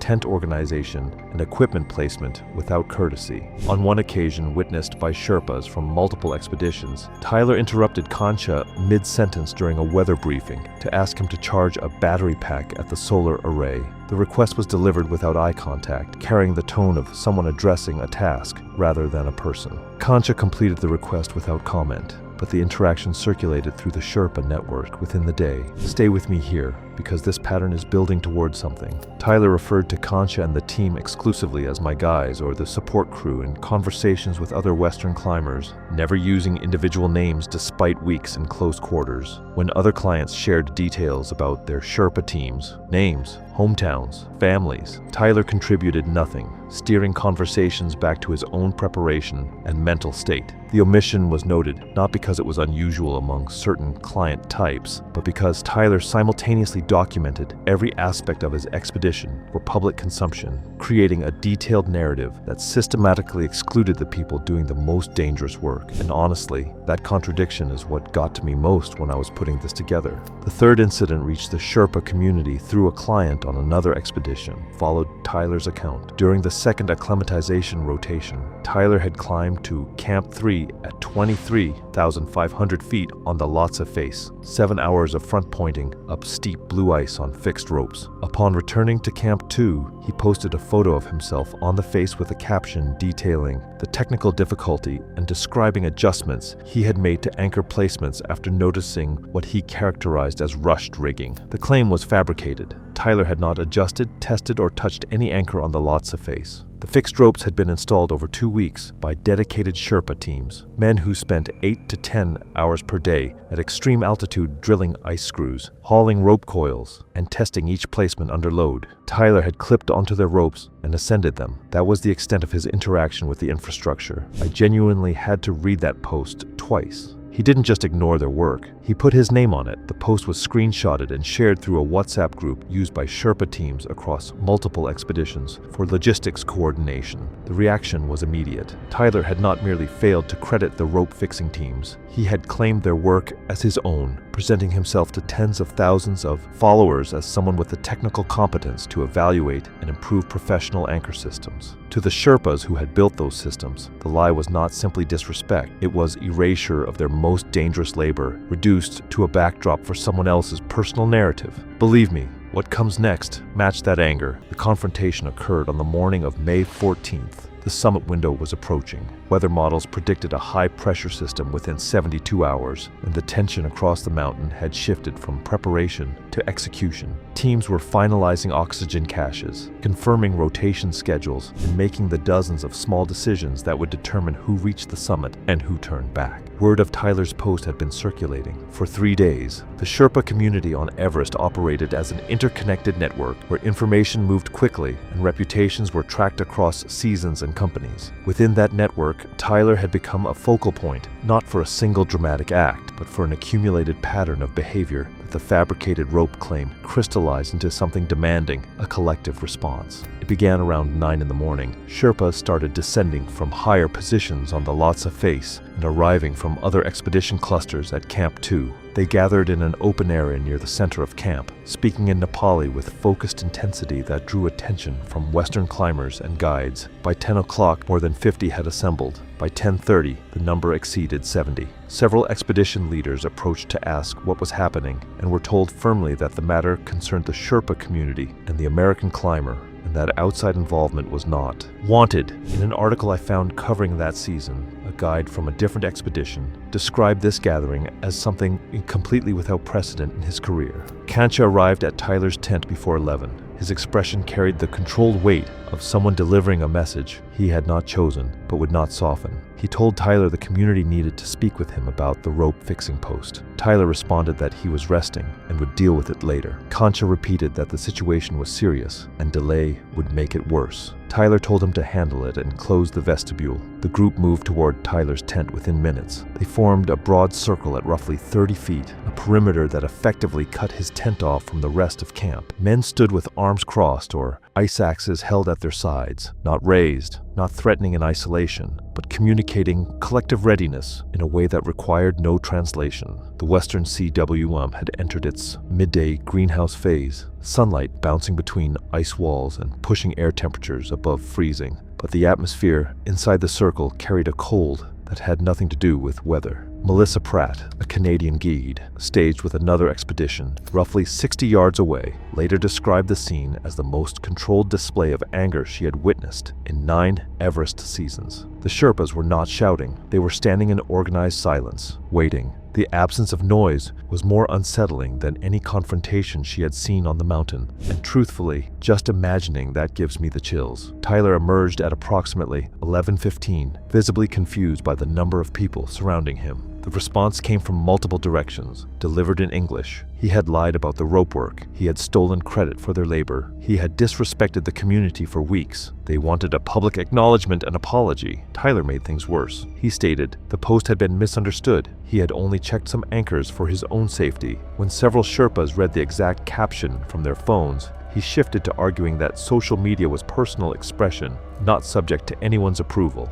He added that his expedition fees funded their employment and that he expected professional service without interference. I want you to picture saying that, surrounded by the men who fixed your ropes, carried your gear, and kept you alive for weeks. The words landed in thin air, and the circle contracted, an unconscious collective movement that closed the distance by several feet. Tyler backed against his tent, scanning for support.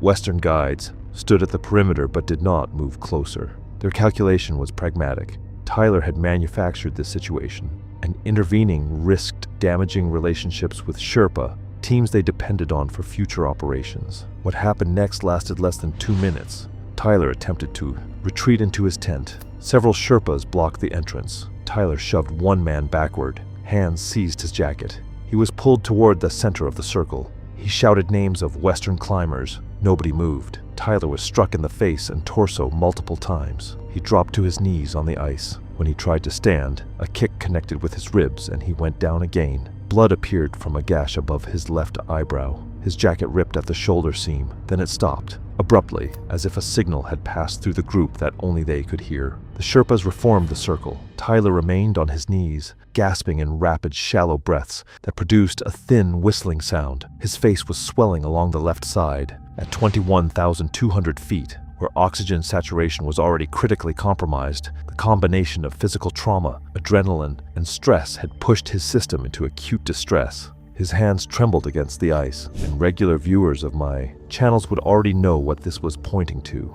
The demand was simple: leave the mountain immediately. Not after resting, not after consulting his expedition leader, not after collecting equipment. 1 hour. If he remained after that, they would return. The statement was delivered without raised voices, which made it land harder than any shout could have. Tyler staggered back to his tent, supported briefly by a Western climber from a neighboring expedition. Inside, he assessed his situation with the impaired judgment of someone operating on insufficient oxygen, elevated cortisol, and fear.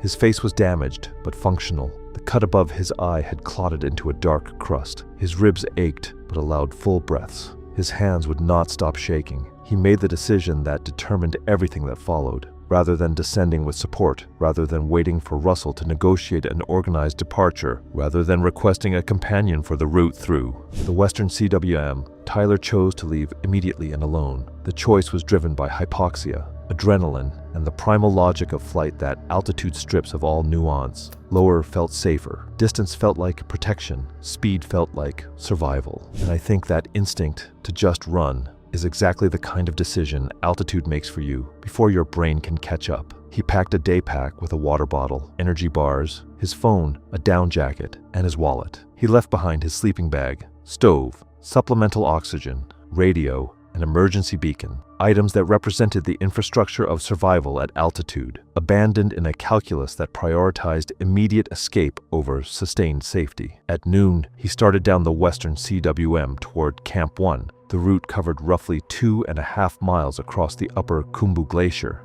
and from the pictures I found online, it was gentle in angle but scored with crevasse systems, hidden beneath wind-deposited snow bridges. Under normal conditions with proper pacing and companionship, the traverse required about 2 hours. The glacier was marked with bamboo wands, indicating the established route, which wound between ice formations and across snow bridges, whose integrity varied with temperature and time of day. Climbers traveled this section roped to partners or within visual range of others, because a solo crevasse fall without witnesses was functionally a death sentence. I want you to brace yourself, because what comes next is truly horrifying. Tyler descended fast, faster than his body could sustain at altitude, faster than his impaired coordination could safely manage. His oxygen saturation, already low from the confrontation, dropped further with exertion. His peripheral vision narrowed as his brain prioritized central focus. His thoughts fragmented, looping between calculations of distance and surges of adrenaline that disrupted sequential reasoning. He checked his watch repeatedly,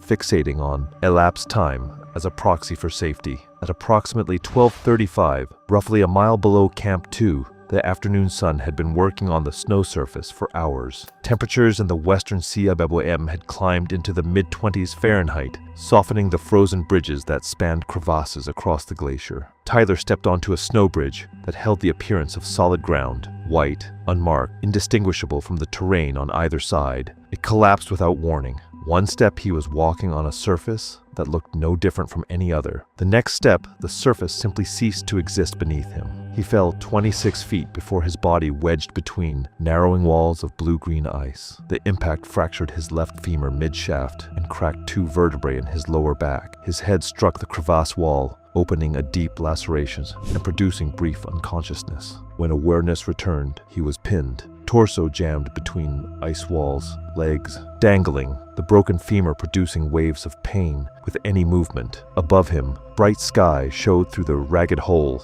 roughly 18 feet overhead. His day pack had been torn free during the fall and rested on an ice ledge 10 feet above, visible, completely unreachable. Inside it was his phone. He attempted to shout, but produced only thin sounds that the crevasse walls absorbed rather than projected. The air inside the slot was still and far below zero, insulated from the sun that warmed the surface above. Tyler was dressed for active movement, not for lying motionless on ice. His body began losing heat through direct conduction at a rate his clothing could not counter. The cold entered through his back, his arms, his legs. Everywhere, his body pressed against surfaces that existed at temperatures well below freezing. He was found 3.5 hours later. 2 Sherpas descending from Camp 2 with equipment spotted the torn snow bridge and the day pack resting on the ledge. They approached the hole, called down, and received no coherent response. Tyler was visible in the slot below, wedged, motionless, skin waxy and pale, breathing shallow and irregular. 3.5 hours alone in that crevasse. I keep coming back to that number. A rescue assembled within 20 minutes. 6 Sherpas drilled ice screws into solid ice above the crevasse lip and built a hauling system with the gear available. Kanchalakpa Bode, despite having been central to the morning's confrontation, was among the first to arrive at the edge. He volunteered to be lowered into the slot to rig the extraction harness, work that required descending into a confined space where the walls could shift without warning and where the ice holding Tyler could release and send both men deeper into the glacier. The extraction took over 40 minutes. Kancha worked in a space too narrow to fully extend his arms, threading webbing under Tyler's torso by feel while braced against ice, walls that pressed against his own back and shoulders. The hauling team pulled in short increments, 6 inches, reset, 6 inches, each pull scraping Tyler's body against the walls while Kancha guided from below, adjusting the webbing to prevent snagging on irregular surfaces. When Tyler reached the surface, his core temperature had fallen to 85 degrees Fahrenheit. He was unresponsive to voice or touch, and I want you to stay with me because it only gets worse. During the final pull over the crevasse lip, the anchor system shifted, an ice screw rotating in its placement as the load transferred. The movement sent a jolt through the rigging that jerked Kancha sideways in the slot below. His lower back struck a protruding ridge of ice with the full momentum of the sudden lateral shift. The pain was immediate and structural, a deep sensation he recognized as different from bruising or muscle strain. He completed the extraction before reporting the injury, guiding Tyler's body onto stable ice before acknowledging that something in his spine had shifted in a way that would not shift back. The man who was disrespected the most was the one who went into that crevasse to save him. I don't know what else to say about that. Tyler was carried to Camp 1 and staged for helicopter evacuation. When conditions allowed, a rescue flight extracted him from lower on the mountain, where aircraft performance permitted safe operation, and flew him to Kathmandu. He arrived in cardiac arrest, his body having sustained damage beyond what emergency intervention could reverse. Tyler Ashford was pronounced dead shortly after arrival. He was 36 years old. The official cause was listed as traumatic injuries, compounded by severe hypothermia and high-altitude cerebral edema, all resulting from an unassisted crevasse fall. No charges were filed following the investigation by Nepalese authorities. Witness statements were collected from climbers and Sherpas across multiple expeditions, and the review concluded that Tyler's death resulted from his decision to descend alone, while physically injured and cognitively impaired by altitude, not from the confrontation that preceded it. Kanchalakpa Bode was diagnosed with 2 herniated discs sustained during the crevasse extraction. The injury ended his guiding career after 9 summits and 18 years on the mountain.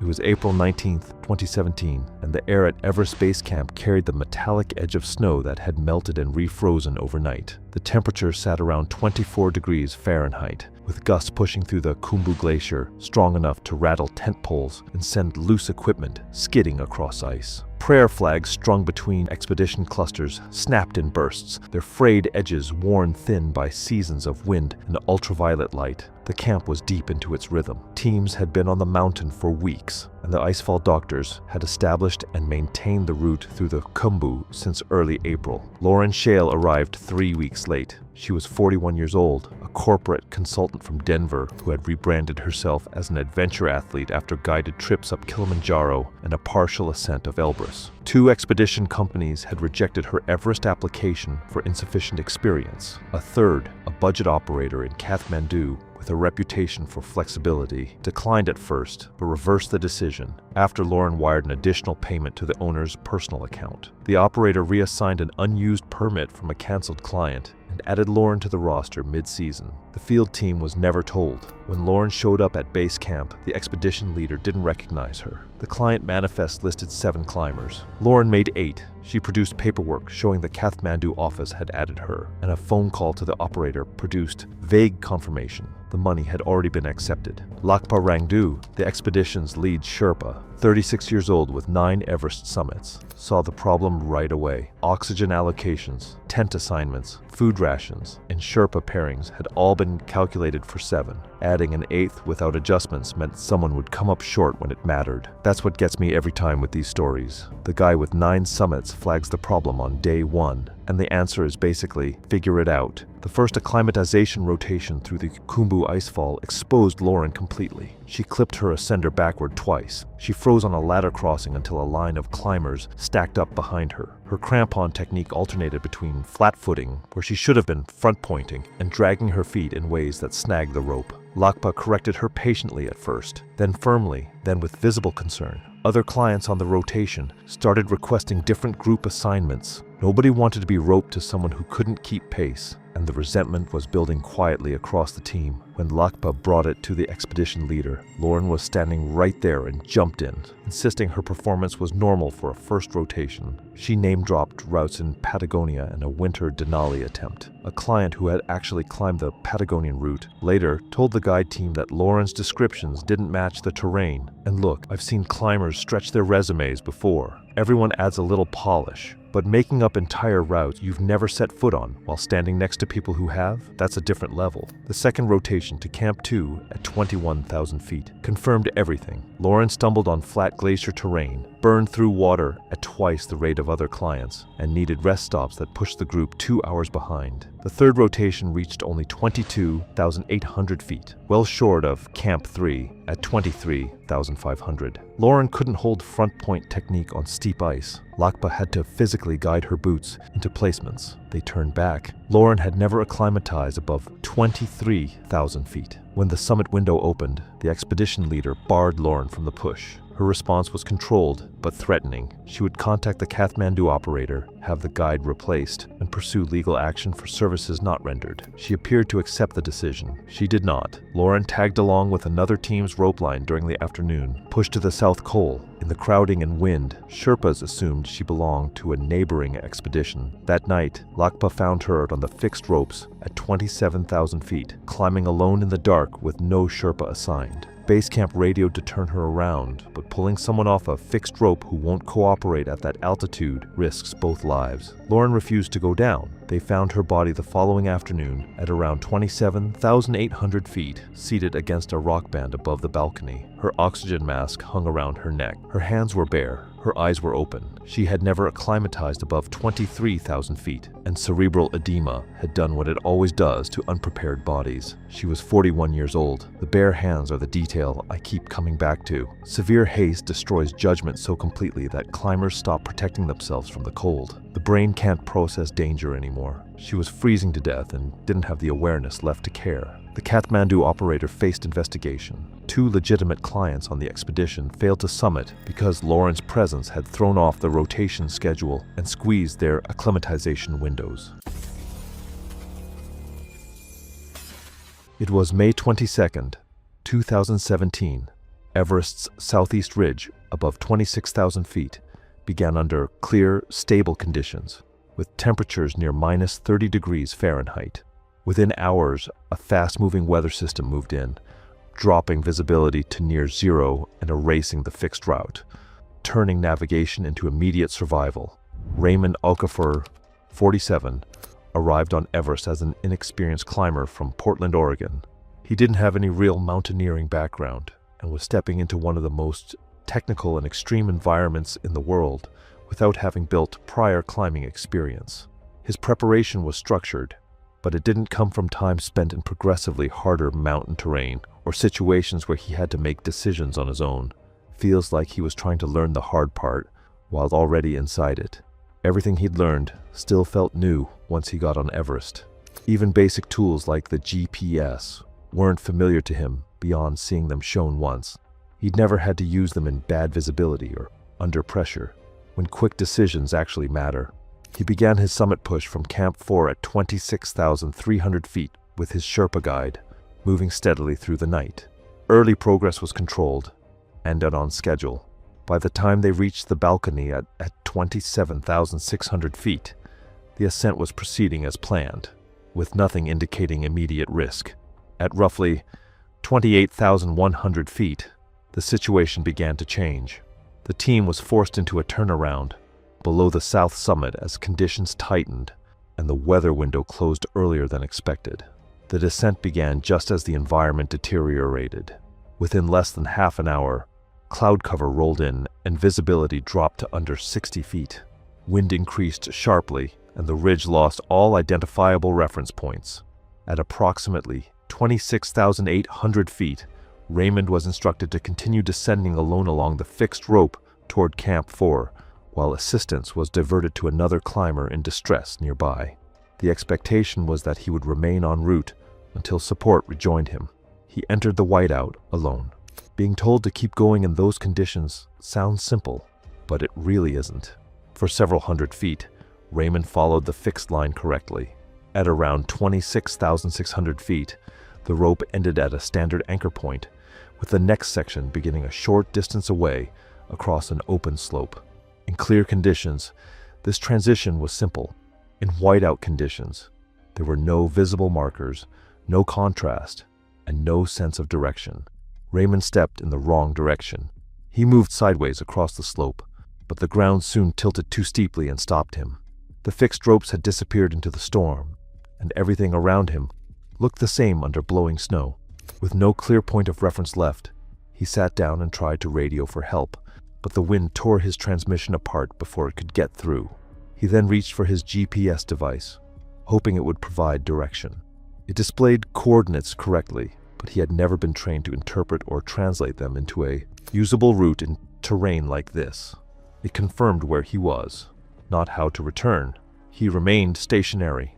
At that altitude, stopping movement accelerates heat loss rapidly. His insulated suit was designed for climbing, not for prolonged immobility in extreme wind. As minutes passed, his body temperature dropped. Shivering weakened, coordination failed, and fine motor control began to disappear. Camp 4 received fragmented communication and dispatched a support Sherpa into the whiteout. The search was slow and difficult, with near zero visibility and no landmarks to follow. After an extended search, Raymond was located a short distance off the fixed route. By that point, he was unconscious and severely hypothermic, with no effective response to stimulation. Resuscitation and warming were attempted immediately in the field, but his condition had already progressed beyond recovery under those environmental conditions. He did not survive the descent effort back toward Camp 4. Raymond O'Kafer was pronounced dead due to severe hypothermia following prolonged exposure in whiteout conditions. The expedition review identified 3 contributing factors: rapid weather collapse, loss of visual reference on the ridge, and Raymond's lack of independent navigation capability. While the GPS functioned correctly, it had never been trained into practical use, leaving it ineffective in the only conditions where it mattered. Before Victor Brandt ever showed up at Everest Base Camp in the spring of 2013, the Sherpas already knew his name.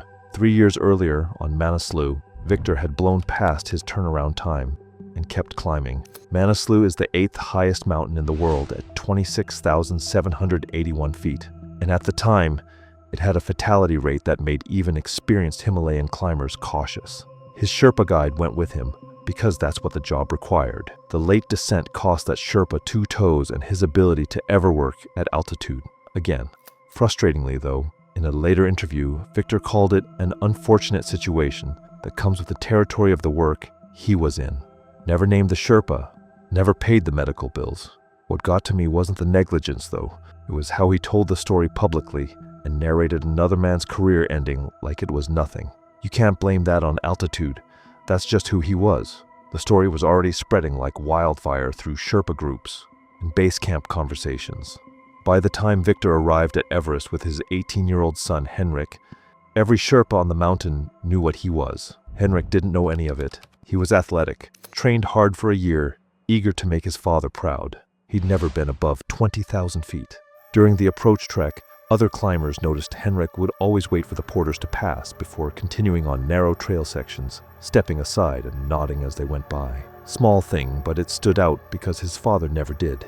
He had no idea what his dad had done on Manaslu, or what his last name meant to the people carrying his gear. Furba Sonam took the assignment knowing all of this. Furba was 39, 8 Everest summits, one of the most experienced guides working the south side. The Sherpa who lost his toes on Manaslu was someone Furba had trained with years ago. He took the Brandt contract anyway, because his daughter needed spinal surgery and the fee covered it. That's the math these guys live with. Your kid's health on one side, a client who already wrecked one Sherpa's career on the other. To no one's surprise, Victor ran exactly the way the warnings predicted. Dismissed briefings, changed schedules without telling anyone. Henrik was nothing like that, however.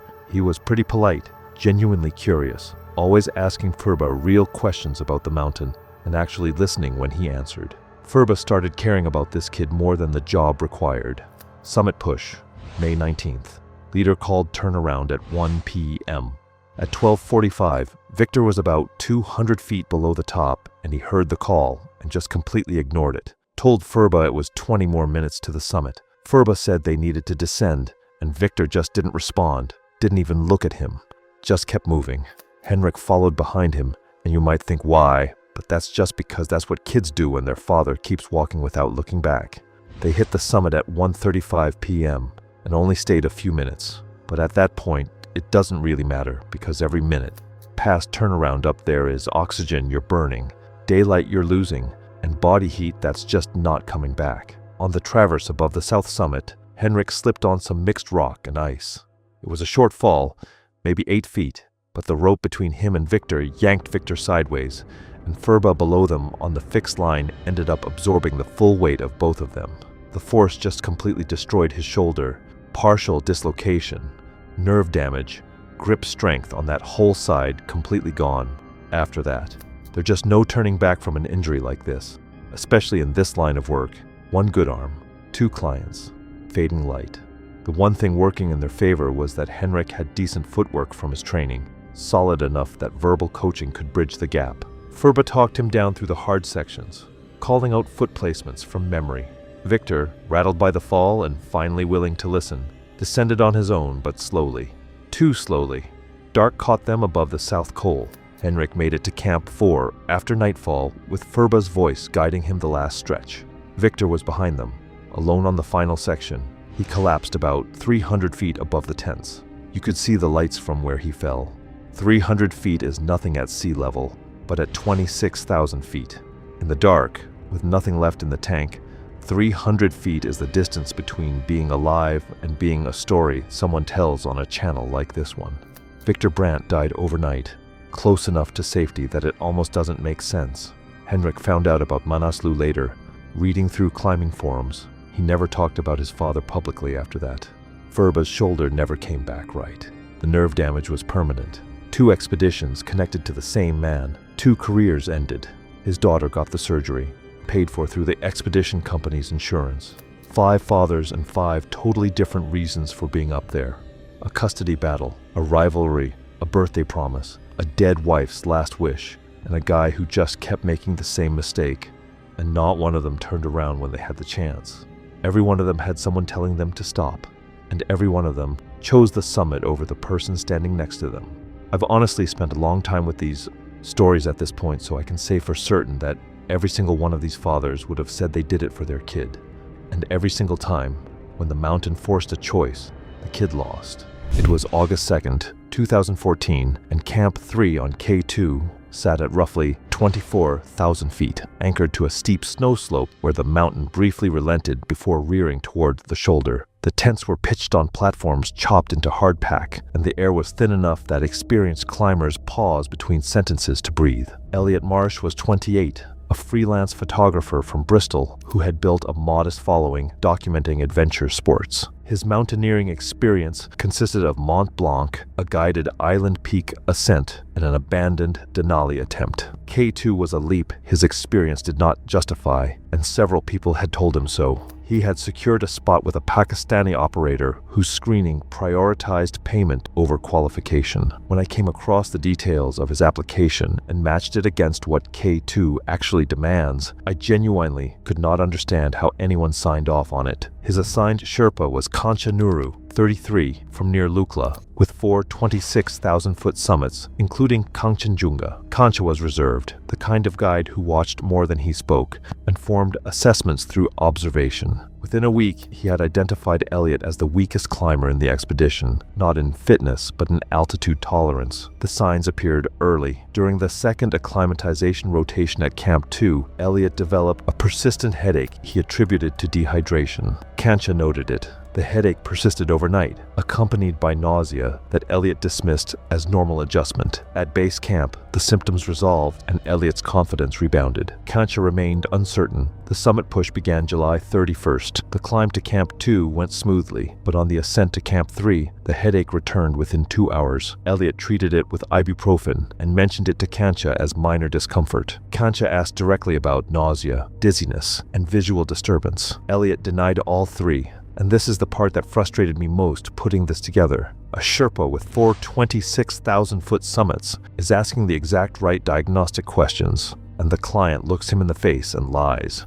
At Camp 3, another climber observed Elliot stumbling between tents, brief, easily dismissed as exhaustion, but consistent with ataxia, the loss of coordination indicating the brain was beginning to swell. The climber mentioned it to Kancha, who confronted Elliot directly. Elliot insisted he was fine. Tired, yes. Headache, mild, but fine. He demonstrated coordination with exaggerated care that suggested he knew he was being evaluated. Kancha recommended descending to Camp 2. Elliot refused, arguing every climber felt terrible at 24,000 feet. The expedition leader, who had limited medical training, deferred to Elliot's self-assessment on the basis that the climber was verbal, ambulatory, and making clear decisions. They departed Camp 3 at 4 a.m. on August 2nd. Within 45 minutes, Elliot's pace had dropped to half the group average. He stopped frequently, leaning on his ice axe, each rest longer than the last. At approximately 24,800 feet, less than 200 vertical feet below Camp 4, Elliot sat down and did not get up. His speech was slurred, responses delayed by seconds. When Kancha asked him to touch his nose, his hand wavered and missed by inches. HACE had progressed past the point where descent alone might reverse it. I've read enough about cerebral edema to know that by the time someone can't touch their own nose, the window is almost closed. Elliot had been walking past that window for days. Kancha radioed Camp 4 and began moving Elliot downward, but Elliot resisted with the irrational combativeness characteristic of advanced cerebral edema, his swelling brain no longer producing coherent thought. 2 additional Sherpas arrived within 30 minutes. Together, they moved him roughly 400 feet before his body stopped cooperating entirely. He lost consciousness at 7:30 a.m., breathing falling into the irregular Cheney-Stokes pattern that indicated severe neurological failure. Elliot Marsh never regained consciousness. Dexamethasone was administered, but could not reverse days of accumulated damage. He died at approximately 2:15 p.m. on August 2nd, 2014. He was 28 years old. Kancha Nuru sustained a severe lumbar strain from the hours carrying Elliot across steep terrain. The injury never fully resolved. He attempted one more expedition the following year and was forced to turn back when the pain made load carrying impossible. He retired from high-altitude work at 34 years old, career finished, because he spent hours hauling a man down a mountain who had no business being on it in the first place. That math never balances. Every warning had been given. Every signal the human body produces to say it is failing was present. None of it mattered, because the person receiving the warnings had already decided they did not apply to him. It was May 17th, 2016, and the pre-dawn cold at Camp 3 on the Lhotse face held at minus 20 degrees Fahrenheit. The camp clung to a narrow shelf chopped into the ice at 23,500 feet. Tents anchored by screws driven into blue ice that creaked under thermal stress. Stacy Lusk was 44, from Scottsdale, Arizona, a real estate executive with a legitimate climbing resume. Denali, Aconcagua, multiple Himalayan trekking peaks. She had planned to climb Everest, but missed the permit deadline and lost her guiding slot. She took a discounted Lhotse position instead, accepted on paper, never intended to climb Lhotse. Her climbing Sherpa was Pemba Chotar, 33, with 7 Lhotse summits and 4 on Everest. Small in stature, but his endurance at altitude was something bigger